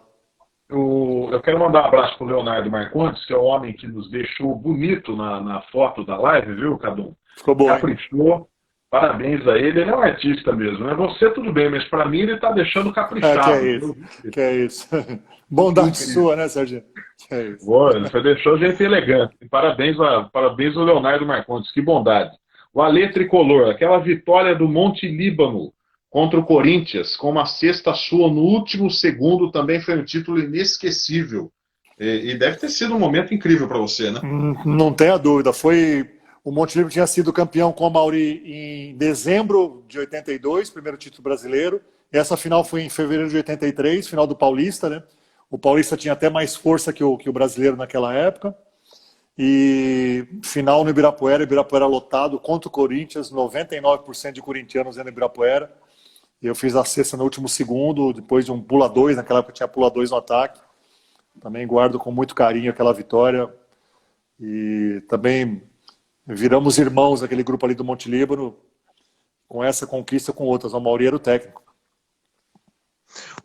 Deixa eu aproveitar aqui fazer algumas colocações. Está faltando menos de 5 minutos para a live. Eu vou atender um pedido do Sans e todos nós aqui que estamos acompanhando o Cadum. Afinal, eu deixei de propósito para segurar a audiência. Eu fui um pouco safadinho agora, que deixei de propósito aquilo que todo mundo quer também saber um pouco e conhecer com a experiência e a voz do Cadum, da Olimpíada de 92. Então, Cadum, vou pedir a sua licença, se você me permitir, para a gente, eu vou encerrar essa live e na sequência abrir outra para a gente poder conversar e falar um pouco mais sobre isso. E tem perguntas aqui maravilhosas que estão chegando aqui, ó. A Nayara está colocando, eu não sei se já foi falado, mas como se levantar diante de uma derrota? Eu quero até abrir a live com essa pergunta. O doutor Wagner de Ávila, parabéns, Cadum. Já te admirava muito como jogador. E após te conhecer pessoalmente, vi a pessoa excepcional que você é. Mais um companheiraço, o doutor Wagner. Jogamos Master junto, ele lá pelo Pinheiros, eu pela Hebraica, e viajamos juntos para os Estados Unidos, fizemos um torneio, uns amistosos de basquete Master lá. Um abração, Doc. Grande abraço, viu, doutor? Obrigado, viu? O Renato falando que a medalha é linda, maravilhosa, e muito boa entrevista também, boa por causa do Cadum, né? Eu tô mais ou menos, põe um cone aqui, o Cadum dá um show também, é igual. A Patrícia está mandando aqui para a gente o seguinte: bom ouvir o depoimento do Cadum. Devia fazer uma autobiografia contando mais acontecimentos do basquetebol nacional. Ela tem toda a razão, Cadum. Você sabe, Serginho, até no começo dessa pandemia, eu fui convidado para algumas lives, e a gente vê aí, você está sendo ótimo nesse sentido de pegar as perguntas, né? Mas tem muita pergunta que passa, né? E a pessoa, né, nesse início da pandemia, me chamava, pô, eu fiz uma pergunta ontem na live, você não conseguiu responder. Aí eu fiz uma live minha, entendeu? Só para responder perguntas. Fiquei aqui, minha esposa ficou aqui do lado, só anotando pergunta, ela e meu filho, me passava a pergunta, eu lia, porque realmente tem bastante história. Então eu me coloco à disposição das pessoas, me sigo aí no Instagram Cadum9, se eu não respondi alguma coisa, se a gente não tocou em algum assunto, que às vezes não deu para aprofundar, porque tem muita história e muito assunto, me pergunta no particular e a gente vamos conversando aí. O André Oliveira, Cadum mora em uma cidade privilegiada, Taubaté, que faz parte da grande Pindamonhangaba. É isso aí. É isso aí. Aqui no Vale a briga é boa entre as cidades aqui. Muito bom. E o Alê Tricolor, que provavelmente torce para o Fluminense, não torce para o São Paulo. Um abraço para ele. Eu estava na torcida do Monte Líbano naquele dia. Lembro que deram a rede para você, daquela sexta no último minuto. Eu tenho a rede guardada aqui. Tenho ela aqui, fica aqui comigo. Eu tenho algumas memórias boas aqui e a rede tá guardada dessa cesta que eu fiz aí. Também tem esse vídeo da cesta no meu Insta, também dá para procurar lá, é bacana também. Muito bom. O Cadu, então vou encerrar e vou na sequência. Eu preciso salvar essa live aqui, só vou dar 2 minutos salvando a live. Afinal, um documento histórico, e daí na sequência eu reabro a live e a gente começa esse segundo tempo aí da nossa prosa. Quero te agradecer desde já. Perfeito, às ordens, estou esperando aqui. Até já, então. Então, dentro de menos de 2, 3 minutos, eu vou voltar e a gente vai continuar falando com o Cadum, e aí sim o que o povo quer saber também, né? Entre tantas coisas, a vitória, a Olimpíada de 92 e o jogo que o Cadum esteve em quadra contra o Dream Team original lá em Barcelona contra os Estados Unidos. Até já, reabro já essa live e você volta com a gente aqui. Até já. Bom, estamos de volta, enfim, de volta, né? Porque demorou um pouquinho para salvar. Agora com o Kadum. A gente vai conversar com ele nessa segunda parte de uma conversa muito interessante com o Kadum, que faz parte da história do basquete nacional, 4 Olimpíadas. E, além de tudo, tem muita história, muita coisa boa para contar. Então, na sequência, já estou esperando o Kadum aqui, ele vai falar com a gente. O Sans, você é muito gentil, viu? Muito exagerado também. Um abraço para o André Oliveira. Patrícia Nakamura, minha amiga de pré-primário até a 8ª série, me aguentou muito. Um grande beijo para você. Leonardo Marcondes também de volta. E, na sequência, estou esperando o Kadum, que vai falar com a gente. Ricardo Cardoso Guimarães. O Kadum, Rubens Sérgio Francisco de volta aqui também, um abraço para vocês. Na sequência dessa live, eu quero perguntar a respeito das impressões em quadra. A gente vai ter bastante tempo ainda para conversar, e eu deixei de propósito esse segundo tempo, porque além do Kadum ter muita história boa para contar, um abraço para o Ricardo Borim, que é meu amigo também, já participou de uma live comigo, um prazer tê-lo aqui com a gente. O Kadum, ele vai contar agora dentro de quadra o que foi aquela partida histórica, Brasil e Estados Unidos, 92, e aquela partida vai começar já esse segundo tempo aqui do papo com ele. Aqui vou até me ajeitar na câmera, que está meio torre de pisa aqui, estou meio torto. Kadum, quanto tempo, bem-vindo de volta aqui, um abração para você mais uma vez. Fala, Serginho, tudo bem? Tudo bom? Bom Tudo bom, bom voltar. Deixa eu começar com a pergunta da Nayara. Como se levantar depois de uma derrota? Acho que isso, o Ricardo Borim vai gostar dessa pergunta, que ele trabalha com um atleta de alta performance, é coaching de alta performance. Você que viveu muitas vitórias e algumas derrotas, como se levantar depois de uma derrota? Levantar é com cada vez mais trabalho. Saber ser humilde, saber que você podia ter feito mais, ou até fez o seu máximo, mas sempre tem um pouquinho a mais, e voltar para a quadra e voltar para a sua preparação e aprender com os seus erros. Eu fiz desse jeito, agora eu não vou fazer mais, que esse jeito o caminho não foi legal. Então, é trabalho. A gente costuma falar que a resposta de uma coisa errada é dentro das 4 linhas, é dentro da quadra, de você ir lá e fazer tudo de novo, e começar, e treinar mais e mais e mais. Se naquele jogo eu não meti bola de 3, eu vou treinar mais, que eu preciso meter bola de 3, socorrer mais, é dentro do treino, continuar, voltar na sua rotina de fazer cada vez, e a cada dia dar um pouquinho a mais. Acho que não tem muita, Serginho, acho que não tem muita regra, né? Acho que cada um faz da sua forma, mas basicamente é isso, de você querer mais, você não se contentar com o que você fez, mesmo nas vitórias, é você querer sempre mais.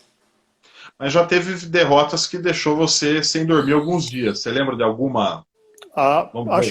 Acho que muitas, acho que a maioria me deixa sem dormir, como você já falou aí que o Agra falou, eu sou muito competitivo, né? Eu sou competitivo até hoje, né? Eu jogo Master ainda, tô jogando já fiz 60 anos, jogando 60 a mais, sou competitivo desde o momento que eu chego no ginásio. Eu estou jogando ping-pong com meu filho aqui em casa, eu sou competitivo. Vou para uma quadra com ele, eu quero meter mais bola que ele, então isso não tem jeito. Quando você perde qualquer coisa, você sente muito. Então, eu sempre senti demais as derrotas, ou de chorar, ou de ficar não aceitar a derrota, mas depois tem que reagir. Eu me lembro de um jogo assim, um jogo também muito dinâmico, muito disputado, lance a lance até o final, e perdemos no final de um ponto, alguma coisa assim, e eu estava inconsolável, assim, não tinha jeito de gostar daquilo que tinha acontecido, e um companheiro meu falou, calma, foi só um jogo. Eu falei assim, como assim? Não foi só um jogo, nós perdemos, sabe? Então eu tinha muito isso, assim, e tenho isso até hoje. Não sei se me ajudou, mas eu gosto de dizer que foi um lado bom meu. Então eu não gosto, nunca aceitei não. Muitas derrotas que eu dormi muito pouco ou muito mal. O Borim colocou aqui, o Ricardo colocou, isso mesmo, quem inventou o importante a participar foi alguém que perdeu. Importante participar não existe, o importante é ganhar.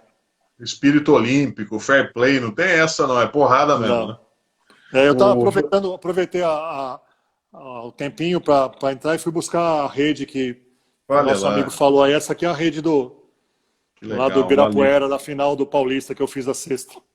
que Então, legal, rapaz. mais um pouco de memória. Isso aí Dá não pra fazer tem dá jeito. pra fazer um museu, né, Serginho, com as coisas aqui. Faz favor, essa aí é incrível. O José Saviani, abraço ao amigo rei do backdoor. Contar a história. O Zé Saviani é o Zé Louco, que jogou comigo no Palmeiras. E depois trabalhamos juntos numa seleção de base do Brasil, ele como técnico, como assistente. O Zé Louco, que é um cara também que está fazendo lives sensacionais. E eu no Palmeiras já jogador de seleção, já consagrado, ele é um jogador mais jovem. E vinha do banco, o Palmeiras, aquilo que eu falei, não era um time que estava disputando o título, mas incomodava todo mundo. E o Zé, quando entrava no jogo, ele já sabia assim que a primeira bola dele ia fazer um backdoor, ia fazer uma bandejinha para entrar no jogo. E eu armando o jogo, ele na lateral direita, eu já gritava assim, Zé, como se ele precisasse abrir para receber, né? E nesse grito, o marcador dele já crescia um pouco, começava a tirar o passe, ele dava uma finta e fazia a bandeja, já entrava no jogo por um backdoor. Sobre a gente sempre lembra dessa passagem que ele... o primeiro lance dele já era esse, já entrava com moral no jogo. Entendi. Um abração, O Zé. André, um abração para ele, obrigado pelo prestígio aqui. O André Oliveira coloca o seguinte: será que o Cadum poderia falar um pouco sobre aquele jogador de basquete que chegou no Brasil para lutar contra o Maguila e perdeu, e depois foi contratado pelo Corinthians para jogar basquete? Eu lembro desse cara, qualquer coisa, o White, acho que era o White. E ele tinha 2,7, o cara era um armário, assim, veio para. Maguila estava em ascensão e daí trazia os caras para o Maguila ir lutando e crescendo e subindo na carreira. E foi um cara que veio, apanhou pra caramba, caiu e daí ficou e foi contratado para o Corinthians mesmo. Acho que ele jogou um Campeonato Paulista pelo Corinthians, era grande, tinha jogado basquete, como todo americano jogou basquete, ele tinha alguma noção, fez lá um teste e ficou, mas não era um grande jogador assim, era muito grande só. Eu lembro que Rio Claro teve o Greg Hopes, que foi o mais alto jogador de basquete do mundo. Era ele e o Dikembe Mutombo. Aí ele deu entrevista pro Jô Soares. Ele desenhou. O Jô perguntou: o que você gosta de comer? Ele desenhou uma pizza. Ele era horrível jogando, horrível jogando. Uma vez ele marcou, acho que em Rio Claro ele jogou, sei lá, umas 15, 20 partidas, ele marcou no total 4 pontos. Quando ele marcou o primeiro ponto, o ginásio veio abaixo, porque Igual o gol. horrível, né? Muito ruim, muito ruim. Tava aí. É bom, muito louco, fala aqui o André Oliveira. O nosso que. Nayara, eu já acabei de fazer a sua pergunta aqui, depois eu até falo. A Nayara tem passe VIP privilegiado comigo, a minha patroa, a minha namorada. Pois eu passo os backstages desta live aqui para Sim. você, pode ficar tranquilo. Cabum, quem foi o melhor jogador que você viu jogar? E o melhor que jogou com você? O Ali perguntou. Que eu vi jogar assim de assistir, acho que para mim o Michael Jordan é insuperável, né? E também tive o prazer de jogar com ele. Uhum. Tirando os jogadores da NBA, o Drazen Petrovic foi um cara sensacional, talvez o melhor que eu tenha visto e jogado contra. Era um cara muito, muito inteligente para jogar, um cara muito competitivo. Eu tive a oportunidade de marcá-lo algumas vezes em jogos Brasil e Iugoslávia. E às vezes você tinha com ele assim, você marcava bem 10 segundos ele com a bola. Aí você falhava no segundo seguinte, no segundo número 11 você dava uma falha. Ou abaixava o braço, ou colocava o pé direito na frente mais que o esquerdo, alguma coisa assim na sua base defensiva. E ele aproveitava o erro exatamente ali onde você tinha errado. Então se você abaixava a mão 1 metro, ele chutava naquele 1 metro ali. Você colocava o pé um pouquinho para a direita, ele te cortava exatamente. Um cara assim, muito inteligente. E foi um sucesso na Europa, sucesso em Jogos Olímpicos, Mundiais, sucesso na NBA também. Então, um cara que eu tiro o chapéu, fora os caras que nós vamos falar daqui a pouco da Olimpíada, mas esse cara em nível FIBA foi sensacional. Ele morreu muito novo também, né, Cadu? Novo, né? Novo, estava no auge, assim, jogando pelo New Jersey Nets na NBA, arrebentando pela Iugoslávia, pela Croácia depois. Muito novo, uma perda enorme do basquete. Se não me falha, é um acidente automobilístico, né? Mais um. Automobilístico na Alemanha, acho que Né? 27 anos, acho que ele tinha, uma coisa dessa, assim. Foi coisa louca. Você partilha da mesma opinião, Cadu, do Agra. O Agra falou também que jogou, não numa live que nós fizemos, mas numa prosa que a gente estava travando aqui. Ele falou que foi um dos melhores jogadores que ele marcou, né? E É, foi um grande jogador mesmo. vários Agra, jogadores vários jogadores desse nível que jogaram com ele consideram ele um jogador sensacional. E você, respondendo a pergunta também, deixei de falar. Jogadores que eu joguei junto, né? uhum. Marcel e Oscar são sensacionais, assim. O Marcel muito inteligente para jogar. E a minha geração com Israel, com Gerson, Mauri, Guerrinha, caras que eu gostei muito de jogar ao lado. A geração anterior de Marquinhos, Adilson Carioquinha, Fausto, também sensacional. Eu sou um privilegiado do basquete ter jogado com todos esses caras. Ô, Cadum, vamos entrar no assunto 92, mas eu quero que você já prepare aqui uma resposta de uma pergunta. Vamos lá. Você já está vendo que é sacanagem da minha parte, né? Vamos lá, tô pronto. Você está percebendo que é um pouco de safadeza da minha, que eu estou com maldade no olhar, né? Você viveu intensamente aquele período, anos 80, 90 do basquete brasileiro, muitos jogos no interior. Depois você prepara para nós aí uma boa história e uma história que você teve medo de, meu Deus do céu, como é que eu vou sair dessa cidade aqui, o pessoal bravo comigo aqui, com um time e tal. Depois você conta você tem algum caos desses aí. Essa tá na ponta da língua. Já devia ter falado quando eu falei de uma certa final no interior aí, mas daqui a pouco. Então faça favor, eu estou até sentindo onde é. Você quer que eu mande ela já? Manda já. Assim, essa final contra Rio Claro em 87, eu sempre fui e continuo sendo um jogador assim, a gente falou na live lá do Marquinhos, né, de usar muito o cotovelo. Eu sempre fui um jogador muito físico e alguns até me consideravam desleal assim, que eu não me considero. Eu diria que as pessoas que receberam a minha cotovelada sabem por que receberam, sabe? Tentando me defender um pouco assim. Então eu era um jogador muito físico. Então eu era o briguento do time, era o cara que tinha mais rixas com o adversário. E nessa final contra o Rio Claro não foi diferente, né? Jogadores como eu era inimigo mortal do Almir. Hoje é um dos caras que eu jogo junto no Master e a gente se dá muito bem, somos amigos. Então Almir, Zanon, Pelezinho, e o Júnior e outros ali era Pantera, eu tinha muita rixa com eles, né? E quando foi jogar essa final, eu me lembro que o Pelezinho declarou assim que não era para ir para Rio Claro, que se eu fosse para Rio Claro eu ia morrer, ele ia me matar. Sim, é uma ameaça, uma brincadeirazinha de sadia assim de atletas, né? E meus pais, minha mãe, né, minha mãe falava pro meu pai assim, meu pai chamava Dado o apelido, né? Dado, pelo amor de Deus, não deixa ele jogar, ele não vai para Rio Claro, ele não pode jogar, os caras vão matar ele lá. Eu entrava no quarto e falei, mãe, para, eu vou jogar, não vão me matar, eu vou lá para ser campeão, eu vou jogar basquete, só isso.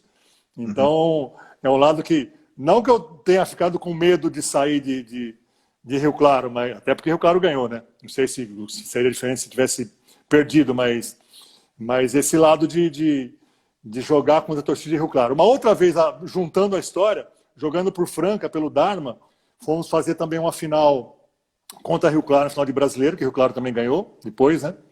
Daí já era o Luiz Felipe e Paulinho, etc. E o Darmiara foi jogar em Rio Claro. A gente entrava, o ginásio já estava lotado quando a gente chegava, a gente passava por dentro do ginásio, né? Para ir para o vestiário lá no fundo, né? Sim. E assim, xingado, etc. Normal, que era do basquete na época. A gente entrava no vestiário, aí ficava isolado. E daí eu e o Guerrinha, nós ficamos assim, depois de prontos para entrar, nós saímos na porta do vestiário, e ali daquele 1 metro, 2 metros que tem ali entre a parede e a quadra, e a torcida nos viu e começou a xingar muito, Guerrinha isso, cada um aquilo. E o Guerrinha falou, vamos fazer o seguinte, a quadra estava vazia, não tinha nenhum time. O Rio Claro também estava no vestiário. Vamos entrar na quadra, vamos atravessar a quadra, vamos fazer do outro lado um lance livre. Você chuta um lance livre, eu chuto outro lance livre, a gente volta pro vestiário. Você topa? Falei, topo, vamos embora. Saímos e o resto do time do Dharma e Ara Franca, todo ficou olhando, vocês são loucos, vocês não vão. Vamos. Saímos da quadra, atravessamos a quadra, a torcida, imagina o ginásio Rio Claro inteiro xingando a gente. Então, esse caminho de atravessar a quadra de ir do vestiário até o outro lado do lance livre foi o maior caminho que eu já percorri na vida, né? Aí o Guerrinha acertou, chutou o lance livre, ele estava com a bola na mão, chutou o lance livre, acertou o lance livre, os caras xingando atrás da tabela ali, vaiando. Aí eu fui chutar o mesmo lance livre com um peso nas costas enorme, até porque o Guerrinha tinha acertado dele, né? Falei, se eu erro aqui o meu lance livre agora, imagina essa torcida. Tremi um pouco assim e tal, mas chutei o lance livre, acertei. E daí voltamos pro vestiário e os atletas de Franca, né, seus companheiros, né? Tinha muitos meninos jovens, né? Jogadores jovens. Nossa, meu Deus do céu, o que é isso? Meu herói, vocês são demais. Assim. História de Rio Claro. Eu fiz a pergunta porque eu sabia que Rio Claro tinha aprontado alguma para você aqui. Não é possível, eu sabia. Eu sabia. Mas normal, normal. Muito bom. Bom, e você sabe que também, né, já adiantando, tudo isso era uma admiração muito grande, né, que a gente tinha que fazer o que tinha que ser feito, né, torcer contra, mas a gente sabia que vocês eram grandes jogadores também. Vamos lá para o que o povo quer saber, parece nome de programa. Olimpíada de 92, conta para nós o que você lembra, bons causos daquela Olimpíada fantástica, lembrando que eu não sei se você viu a abertura e encerramento daquela Olimpíada. Boa pergunta, viu? Eu não sei se não sei se eu vi. Não, a abertura eu vi.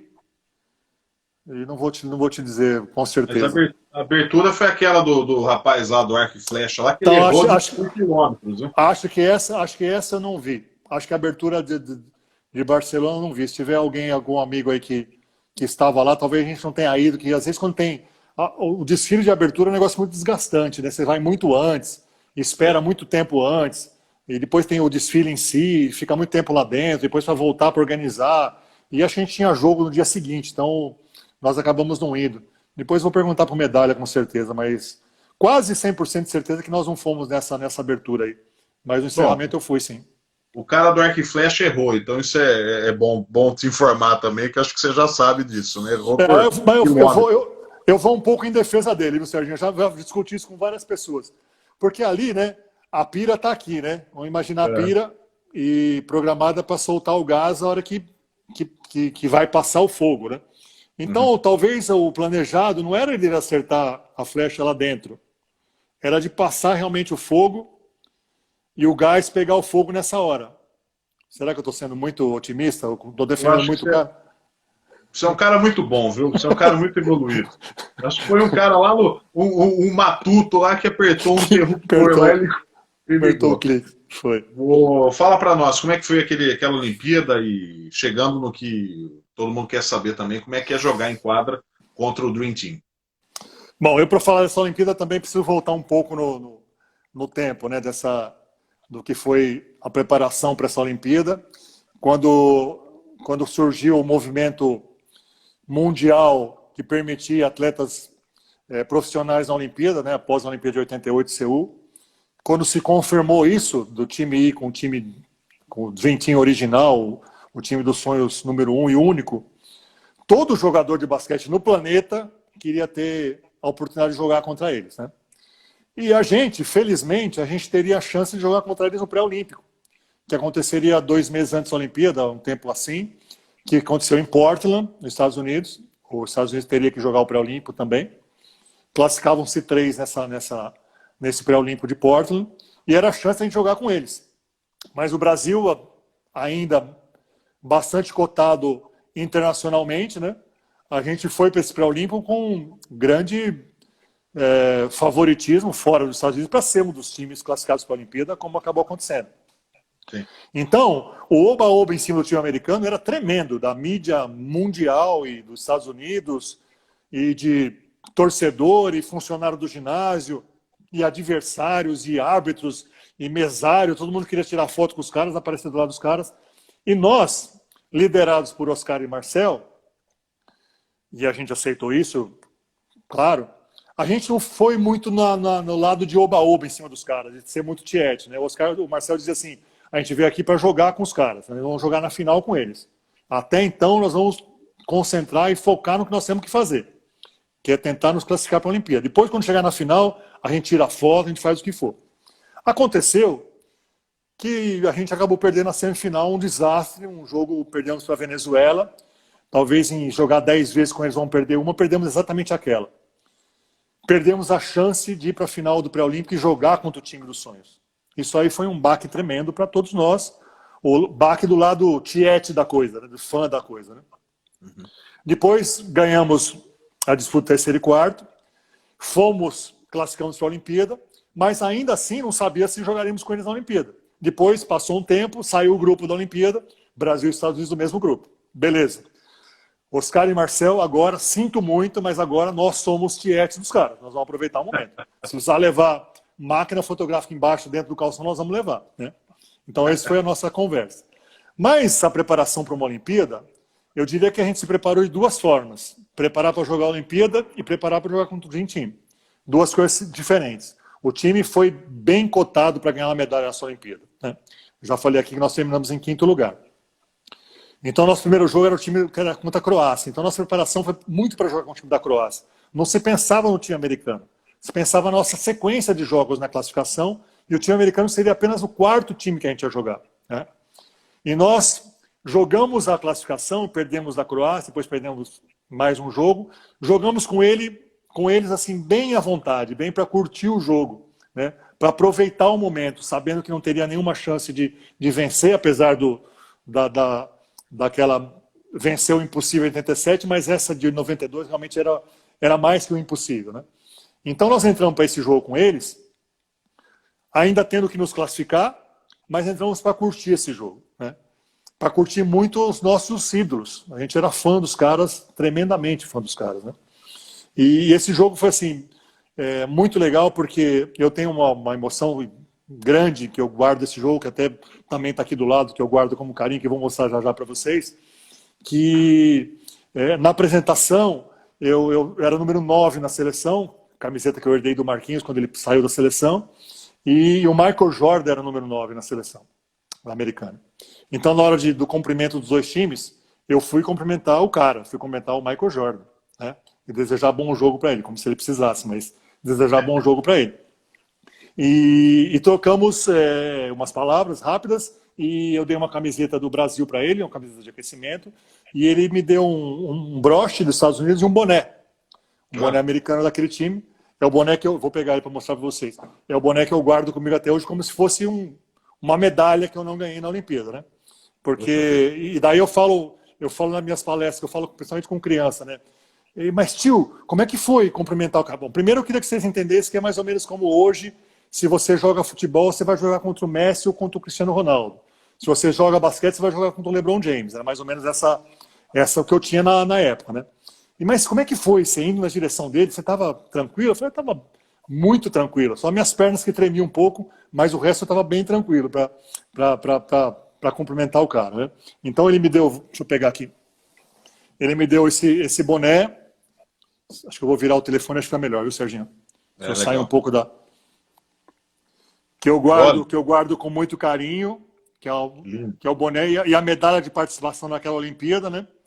Que ele me deu, eu fiz uma marcação no boné e dei para o nosso roupeiro guardar, porque a gente foi para o aquecimento, né? Depois peguei o roupeiro, peguei o boné e guardo, e desde então, isso foi em 92, eu nunca lavei o boné, ele se tornou para mim um amuleto, sabe? Quando eu ia assim para um jogo, e isso foi em 92, eu parei de jogar basquete no ano 2000, eu ia fazer um jogo importante, eu passava a mão no boné, às vezes levava o boné na minha bolsa de jogo.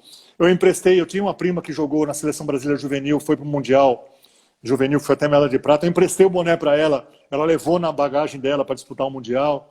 Às vezes eu ia fazer uma prova na faculdade, eu passava a mão no boné, então tornou-se para mim um amuleto que eu guardo com muito carinho, como se fosse uma medalha, né? Uma medalha que a gente não ganhou. E o jogo foi talvez o jogo mais fácil que a gente teve na Olimpíada. Porque os caras estavam jogando assim muito, muito fácil, muito tranquilamente. Eu diria, fora o Charles Barkley, que era um animal e estava nessa Olimpíada distribuindo cotovelada e jogando muito, muito sério. Os outros jogaram assim bem tranquilos, sabe? A gente costumava brincar que os caras nem amarraram o tênis para jogar contra a gente. Então foi um jogo fácil. A gente até então, foi o 4º jogo, foi o melhor primeiro tempo que um time havia feito contra o time americano. Mas depois do segundo tempo desandou o jogo, acabou mais de 30, mas todo mundo teve esse gostinho de marcar. Eu marquei o Michael Jordan, fui marcado pelo Larry Bird, e eu coloquei há um tempo atrás um lance meu com o Scott Pippen nesse jogo, que ele fez um lance que na hora eu não entendi direito, e uma jogada sensacional e eu coloquei no Insta que eu quase dei um toco no Pippen, né? Faltou coisa de 1 metro ou 2 mais ou menos, mas a gente curtiu muito o jogo, sabe? Todos os jogadores curtiram muito, os caras respeitavam demais o Oscar pela história dele, e eu só lamentei muito nesse jogo que os dois armadores principais do time americano não jogaram nessa partida, foram poupados, o John Stockton e o Magic Johnson. Eu era fãzaço do Magic Johnson e ele não jogou nesse jogo, mas foi sensacional jogar com os outros caras, né? E tá perto ali dos caras, né? E depois, é outra coisa que eu guardo também com muito carinho, depois, quando terminou o jogo, de cumprimentar os jogadores e cruzar com os jogadores, né? Passando, tá batendo na mão, tal, legal. O Magic Johnson me elogiou, falou assim: parabéns pelos seus passes. E eu continuei andando, né? Um passo, dois, falei: peraí, o Magic Johnson fez um elogio, né? Aí caí em mim, voltei, né? Tipo, todo cheio de vergonha, todo tímido. Magic, obrigado, né? Sabe? E depois saiu no jornal no dia seguinte, Magic Johnson elogia cada um. Esse jornal eu perdi, não tentei achar, não achei. Mas você vê o clima que a gente estava, né? De fãzaço mesmo desse time. E todo mundo que teve essa oportunidade, tenho certeza que guarda o mesmo sentimento que eu tenho de ter jogado com eles. O Cadon, no jogo em si, você, se não me falha, o Brasil foi o time que mais fez pontos contra o Dream Team naquela Olimpíada, ou só superado pela Croácia, né? Eu acho que até então foi o que mais fez pontos. A gente tinha feito 87, né? Nosso jogo era muito ofensivo, né? E não sei te dizer se foi o que mais fez pontos, talvez nós e Croácia, sim. O nosso jogo foi bem solto, né? Naquele jogo, em algum momento bom, durante o jogo vocês estavam em quadra, mas também estavam admirando lá, como testemunhas mais do que oculares desse fato histórico. Mas deu para ver algumas coisas dos jogadores. O que você viu dos jogadores em si, da qualidade dos jogadores, por exemplo, do Magic Johnson, perdão, do Michael Jordan, do Scott Pippen, e se você deu alguma cotovelada no Charles Barkley de volta também? Que é isso? Não arrisquei, não. Cotovelado não arrisquei, não. Ele estava jogando pesado mesmo, mas acho que não passei perto. Até fiz uma falta nele, se não me engano, mas não passei nem perto de dar a cotovelada dele, não. A gente brincava muito entre a gente que se a gente fizer algum lance assim sensacional, que vai ser aquele lance que vai passar na ESPN Mundial no dia seguinte, tipo, dei um toco no Michael Jordan, roubei a bola do Magic Johnson, a gente vai parar, pega a bola, coloca no chão, pede substituição, não joga mais basquete pro resto da vida, né? Mas de brincadeira, claro, né? E a gente não conseguiu assim fazer nada de roubar a bola, alguma coisa assim.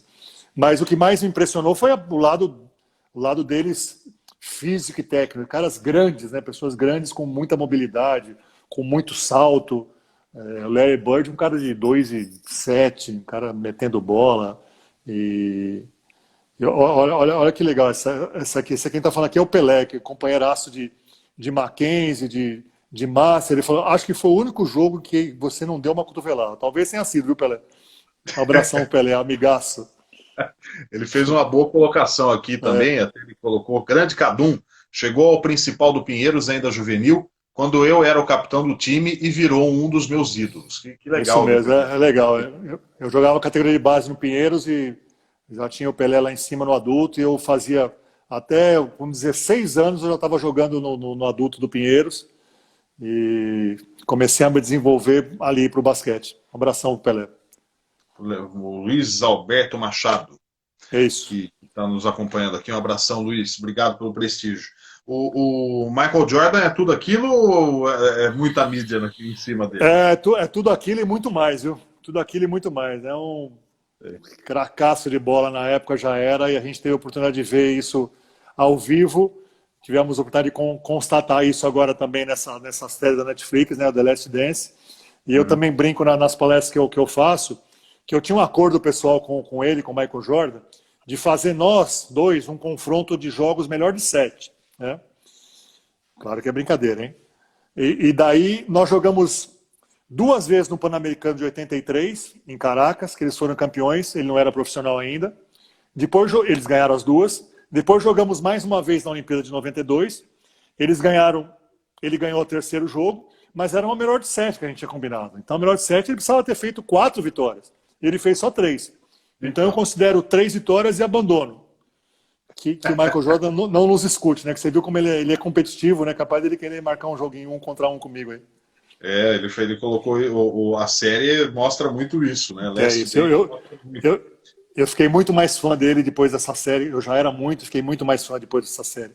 Sensacional. O Cadon, você em 83, lá em Caracas, você imaginava que ele fosse um grande jogador ou era mais um dos grandes jogadores americanos universitários? Não imaginava. Ninguém podia imaginar. Tinham vários jogadores de destaque naquele time, ele era um deles. Mesmo depois do ano seguinte, na Olimpíada de Los Angeles, que ele também foi, a gente não jogou contra. Aí ele estava começando a se destacar, né? Ele chegou no profissional, já era destaque no universitário, mas não se podia saber assim quem que ele poderia ser, assim como os outros também. Vários outros já passaram. Você fala, esse cara vai ser, não dá para falar. Não dá para falar e não dava para falar na época.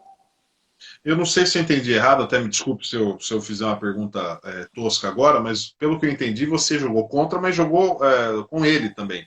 Houve isso? Jogar com ele aqui na mesma equipe? Em alguma partida de exibição, nada? Não teve nada. Joguei 3 vezes contra ele, essas 2 no PAN de Caracas e mais aquela outra na Olimpíada de Barcelona. Então eu vou te fazer uma pergunta aqui que até o Sans coloca, né? Primeiro eu vou fazer a pergunta dele. Os melhores técnicos que te treinaram? Bom, eu já respondi essa pergunta algumas vezes em umas lives, mas gostaria até de destacar todos que passaram por mim, né? Todos que me ensinaram sempre alguma coisa. Eu digo que o melhor técnico que me treinou, que tirou o máximo de mim, foi o Edivar Simões. Vários atletas da minha categoria que passaram com ele também declaram o Edivar como o melhor técnico. Mas eu tive muitos outros. Eu tive Mari Vidal na seleção, Mortari, Hélio Rubens, trabalhei com o Lula, trabalhei com o Zanoli no Palmeiras, trabalhei com várias pessoas assim que sempre, o Mical, a Mauri Passos, que me deu muito no Monte Libro. Então, técnicos importantes na minha carreira, mas o Edivar, talvez por ter ficado um tempo maior e ser um cara assim também muito competitivo e de cobrar muito, ele conseguiu tirar de mim individualmente, do grupo que ele comandava, o nosso máximo. Então, nessa conquista de Rio Claro que a gente já falou, que o Edivar era o técnico, né? Depois desse jogo, ele trabalhou a nossa cabeça dia após dia para uma revanche contra Rio Claro que aconteceria 3 meses depois no Campeonato Brasileiro, que foi no Ibirapuera. Então ele conseguiu tirar o máximo de mim e da minha geração, entendeu? Então eu computo ele com o principal treinador que eu tive na carreira. Ele mora aqui em São José, às vezes a gente se encontra, o neto dele joga futebol também com o meu filho algumas vezes, estamos sempre trocando umas ideias. Aquele jogo que você está citando agora, o Monte Libro ganhou bem de Rio Claro, né? Em 87. Ganhou o brasileiro, né? A gente tinha perdido o Paulista em Rio Claro, depois ganhamos o brasileiro, acho que foi talvez o tricampeonato brasileiro. A gente foi tetracampeões, né? Ganhamos 5, mas 4 seguidas. Brasileiro, eu acho que essa contra Rio Claro esse jogo contra Rio Claro na Ibirapuera, acho que foi o tricampeonato, o tetra. Depois vou pedir ajuda para os amigos para saber qual foi. Ou foi o bicampeonato, não sei. Acho que tri. O Renato Pascoaloto coloca parabéns pela história, jogar contra Jordan e companhia. E se Magic Johnson, que para mim era muitíssimo inteligente na armação, ele coloca aqui os parabéns para você, Cadum. O Pelé, né, seu amigo Pelé, o Luiz, o Machado, economista, num dos jogos da seleção brasileira contra a seleção americana, o Ari Vidal pediu para o Carioquinha marcar o número 9, que era o Jordan. O Carioquinha respondeu, ok, quando ele estiver na Terra. Acho que foi nesse PAN, no PAN era o Brito Cunha o técnico, mas foi um lance desse. Eu me lembro bem também dessa do Carioquinha, ele falar isso. Só pode ter sido no PAN, né? E talvez não tenha sido, o Pelé tenha se enganado no técnico, e não era o Ari Vidal, era o Brito Cunha. Mas foi no PAN que nós jogamos contra ele, ele já tinha alguns lances assim, o Michael Jordan, espetaculares. E o Carioquinha, que sempre tinha essas declarações, assim, essas frases ótimas, ele soltou essa. Aliás, ele devia ser um sarro nas concentrações suas, né? Muito, muito. O Carioquinha era um cara sensacional e a gente joga junto o Master ainda, ele é mais velho que eu, né? A gente divide os campeonatos de Master, mas não a mesma categoria. No último Brasileiro Master, agora dividimos o quarto no Rio de Janeiro. E só lembrando de histórias. Muito legal. Deve ser muito bom. O Santos perguntou sobre sua passagem pelo Flamengo, já vou pedir licença para ele, só para fechar assunto Olimpíada, vocês jogaram Uhum. contra os Estados Unidos, terminaram em quinto lugar. Podia chegar mais adiante, o jogo contra os Estados Unidos podia ser talvez um divisor de águas. Poxa, a gente jogou bem contra os melhores, vamos em frente. O que houve que o Brasil não chegou a Não, biscoitar uma medalha, cada um? eu acho que não foi, esse jogo dos Estados Unidos não foi o divisor de águas. Não foi o Tá. jogo, como eu falei, a gente tinha duas formas de preparação. Preparação para a Olimpíada e preparação para jogar contra o time americano, né? Então, como eu disse, nós fomos jogar com o time americano ainda não classificados entre os 8, a gente tinha jogo ainda no dia seguinte, para ganhar o jogo e aí sim ficar entre os 4, daí classificar. E daí, então, acabou o jogo dos Estados Unidos, voltamos para a Olimpíada. Vamos nos concentrar para o jogo de amanhã, que a gente tem que ganhar para ficar entre os 8, para ir para umas quartas de final. Nós fomos jogar umas quartas de final contra a equipe da Lituânia, que era um timaço, com Sabonis, com vários jogadores. Fizemos um jogo muito bom contra a Lituânia que acabou medalha de bronze naquela Olimpíada, e perdemos o jogo. Perdemos esse jogo, mas um jogo muito disputado. E perdemos a chance de disputar a medalha. E mais uma vez, seguindo aquela norma das outras Olimpíadas, o time teve que se remontar e pensar no que o quinto ainda é melhor do que o oitavo. E o time conseguiu ganhar e foi quinto lugar. Então, respondendo a sua pergunta, o time americano não foi o divisor de águas nessa derrota, não foi. E foi sim o jogo das quartas de final que a gente tinha totais condições e o time estava bem para ser medalhista nessa Olimpíada. Cada um agora sim a pergunta do Sans, sua passagem pelo Flamengo, como é que foi? Foi um negócio bacana. Foi um lado que o Rio não tinha um basquete forte na época, o basquete era todo em São Paulo, e a equipe do Flamengo veio e levou toda a equipe do Monte Líbano após a Olimpíada de Seul, após 88, né? Pegou 5 jogadores titulares, era eu, Paulinho Vilas Boas, Mauri, Pipoca e Gerson, e levou para o Flamengo. Né? Fez uma proposta assim irrecusável de ganhar 4 vezes mais do que a gente ganhava aqui, e ganhava no Monte Líbano, e a gente acabou indo. O Pipoca depois acabou não confirmou a ida dele e voltou para o Monte Líbano, e o Gerson teve, 10 dias seguintes, uma proposta para ir para a Espanha, foi jogar na Espanha. Então fomos eu, o Mauri e o Paulinho Vilas Boas, até num lado assim bem conturbado, porque a gente tinha contrato vigente no Monte Líbano para jogar aquela temporada, a gente saiu no meio da temporada, um negócio que a lei permitia, mas foi um negócio ruim na época. E daí fomos para o Flamengo. O Flamengo contratou 2 americanos e o time ficou forte, né? Ficou forte, mas não fomos bem, assim, no sentido que o time não teve química, não se juntou, não foi bem. O espírito ainda no Flamengo não era o espírito competitivo que a gente tinha em São Paulo, no Monte Líbano, nos times de São Paulo. Perdemos o Campeonato Carioca, fomos vice-colocados, fomos segundo colocados, perdemos para o Fluminense. Fomos jogar o Brasileiro e fomos terceiro lugar, com chances de ser campeão. As finais foram em Franca, e o time do Sírio foi campeão, Franca foi segundo e o Flamengo foi terceiro. Aí eu fiquei só uma temporada no Flamengo e daí fui contratado pelo Sírio e voltei para São Paulo. Mas foi uma experiência ótima, a gente tentou levar para o Rio e para o Flamengo coisas que a gente já tinha em São Paulo, treinar 2 vezes por dia, e coisas que eles não faziam no Rio. Os jogadores do Rio, do Flamengo na época, eram jogadores que até com destaque, mas que tinham outra função, trabalhavam durante o dia, treinavam à noite. Nós já começamos a dar um lado mais profissional para a coisa, que continuou depois. O Zé Boquinha, que tinha sido técnico campeão em Rio Claro, foi para o Flamengo, nos dirigindo no Brasileiro, permaneceu no Flamengo. Então foi uma passagem boa da minha carreira, apesar de curta. O Flamengo, você teve convívio igual foi no Palmeiras, igual você contou na primeira live, com os jogadores de futebol, não? Não, nenhum. A gente entrava no clube, via o campo de futebol, via os jogadores saindo lá, a entrada deles era totalmente independente, não tinha contato nenhum com jogadores de futebol. Bom, e quem hoje está no Flamengo é o teu amigo Marcelo Vido, né? Que está dirigindo lá os esportes olímpicos lá também Pois do é. Flamengo. Pois é. Grande... Competentíssimo, amigo de Olimpíada, duas Olimpíadas juntos, Mundial. Marcelo Vida era um jogadorzaço, saltava muito também, cara, muita energia no jogo, foi um dos grandes jogadores do basquete brasileiro. E você encerrou sua carreira na seleção logo depois da Olimpíada ou jogou alguma partida após? Sim, não, após a Olimpíada, normalmente são ciclos, né?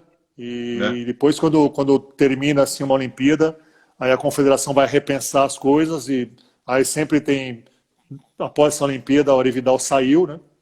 E, perdão, Medalha saiu, Medalha foi o técnico da Olimpíada, e entraram outro técnico, outra filosofia, e ali nessa Olimpíada a gente já tinha 32 para 33 anos, o Marcel 35, o Oscar 34, o Oscar ainda permaneceu por mais uma Olimpíada, e então a minha geração, alguns jogadores saíram nessa Olimpíada, então foi minha última participação com seleção, foi em 92.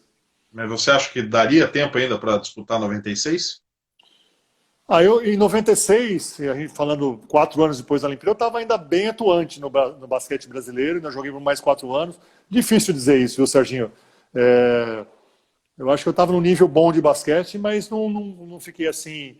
Não era um nome que era discutível assim para estar na lista dos convocados, entendeu? Então, talvez não. Eu tinha a condição de jogar por ser jogador de seleção e por estar na ativa, mas tecnicamente eu sempre fui um jogador de seleção, um jogador de composição de equipe, né? Nunca fui o jogador principal da seleção brasileira, sempre fui um cara de ajudar. Então, naquela época eu te falei que eu fiquei fora 85, 86, era um cara substituível, entendeu?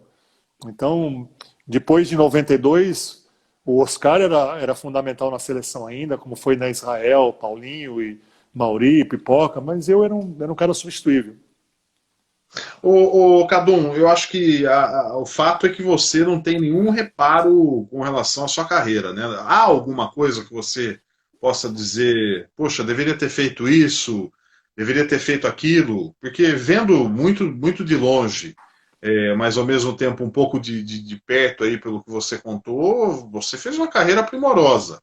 Há alguma vírgula que você, enquanto uma pessoa competitiva, incrementaria nisso? Fora não dar cotovelada no Barkley. Fora dessa, né? Uma boa Olha quem entrou aí oportunidade. também. Minhas reverências aí, um amigaço de seleção, Pipoca aí, um abração, Pipoca.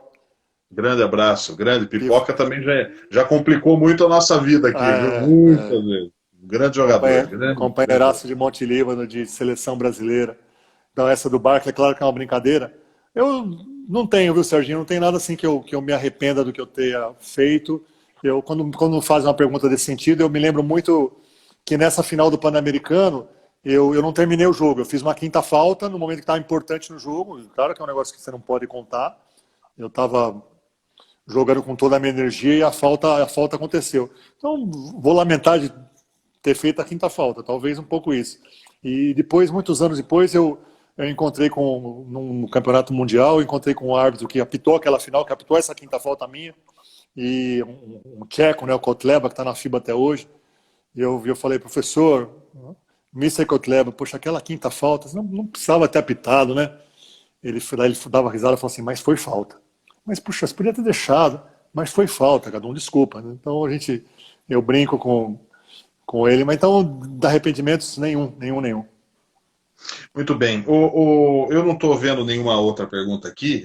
Não sei se travou aqui para mim, para o meu lado, com relação a você, mas eu quero muito te agradecer, Cadu. Primeiro pela honra, né? Porque, como te falei minutos antes da live, eu me diverti muito, acho que todos nós que acompanhamos também, e além de tudo, você deu maravilhosos presentes. Eu tenho que te agradecer muito pela medalha de 1987, pelo boné e pelo bottom que o Jordan te deu, pela rede da cesta de 83 lá do Ibirapuera, do título do Monte Líbano.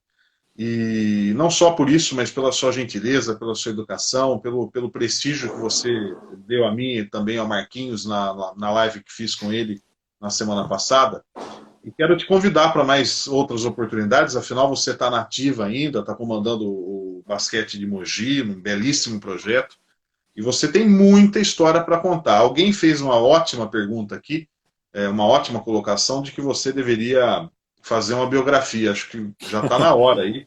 Se precisar de alguém para levar a folha 4 aí para você, pode contar comigo aí que a gente te ajuda aí, viu, nisso. E quero te agradecer muito por essa sua gentileza, pelo tempo que você dispôs para a gente bater esse papo aqui, que foi basicamente histórico para mim e para muita gente. Serginho, eu que agradeço a oportunidade de conversar de basquete, um negócio que eu gosto muito, né? É a minha vida nos últimos 60 anos. Minha mãe deixou de disputar o Campeonato Pan-Americano por estar grávida, eu já estava desde o ventre vivendo basquete. Então, é uma coisa que eu gosto muito. Obrigado pela oportunidade que você me deu de estar aqui conversando, de suas perguntas, suas colocações. E reforço aquilo que a gente já conversou aqui. Às vezes as coisas passam, às vezes eu não entro num assunto mais a fundo como a pessoa gostaria que eu entrasse, mas é porque tem muita história, muita coisa, então às vezes se a pessoa quiser, estou à disposição para responder, para esclarecer, e fico às ordens para conversar com você de novo numa outra live, em qualquer outro momento, conversar de qualquer outro assunto, porque de novo é um negócio que eu adoro, que é a minha vida, gosto de contar. Felizmente, ainda tenho uma boa memória, lembro de várias coisas que aconteceram, e talvez porque eu tenha vivido com muita intensidade, né, as minhas coisas, né? Como eu disse, as coisas são vivas, parece que aconteceram a semana passada para mim, então eu gosto de contar. E estou à disposição. Obrigado mais uma vez, obrigado às pessoas que participaram, os amigos todos, reverência a muitos aí do basquete que trilharam esse caminho comigo. É bacana demais a gente estar aqui conversando sobre basquete e sobre a vida de todos nós. Muito obrigado. E alguém fez uma pergunta, acho que foi o Alê, sobre o Rock Smith, se você tem ainda contato com ele. Não tenho nenhum contato com o Rock, não sei dele, foi um americano também marcante na minha carreira. Ele que veio para o Montenegro quando o Montenegro estava se formando, né, os jogadores jovens aparecendo para o basquete, ele foi super importante para nós. E a gente tem um grupo do Monte Líbano que a gente se encontra anualmente lá no clube, que a gente vai fazer um rachinha lá, e vamos almoçar juntos. Nós já tentamos encontrar o Rock Smith para levá-lo lá, para a gente se ver e recordar as coisas, e nunca conseguimos.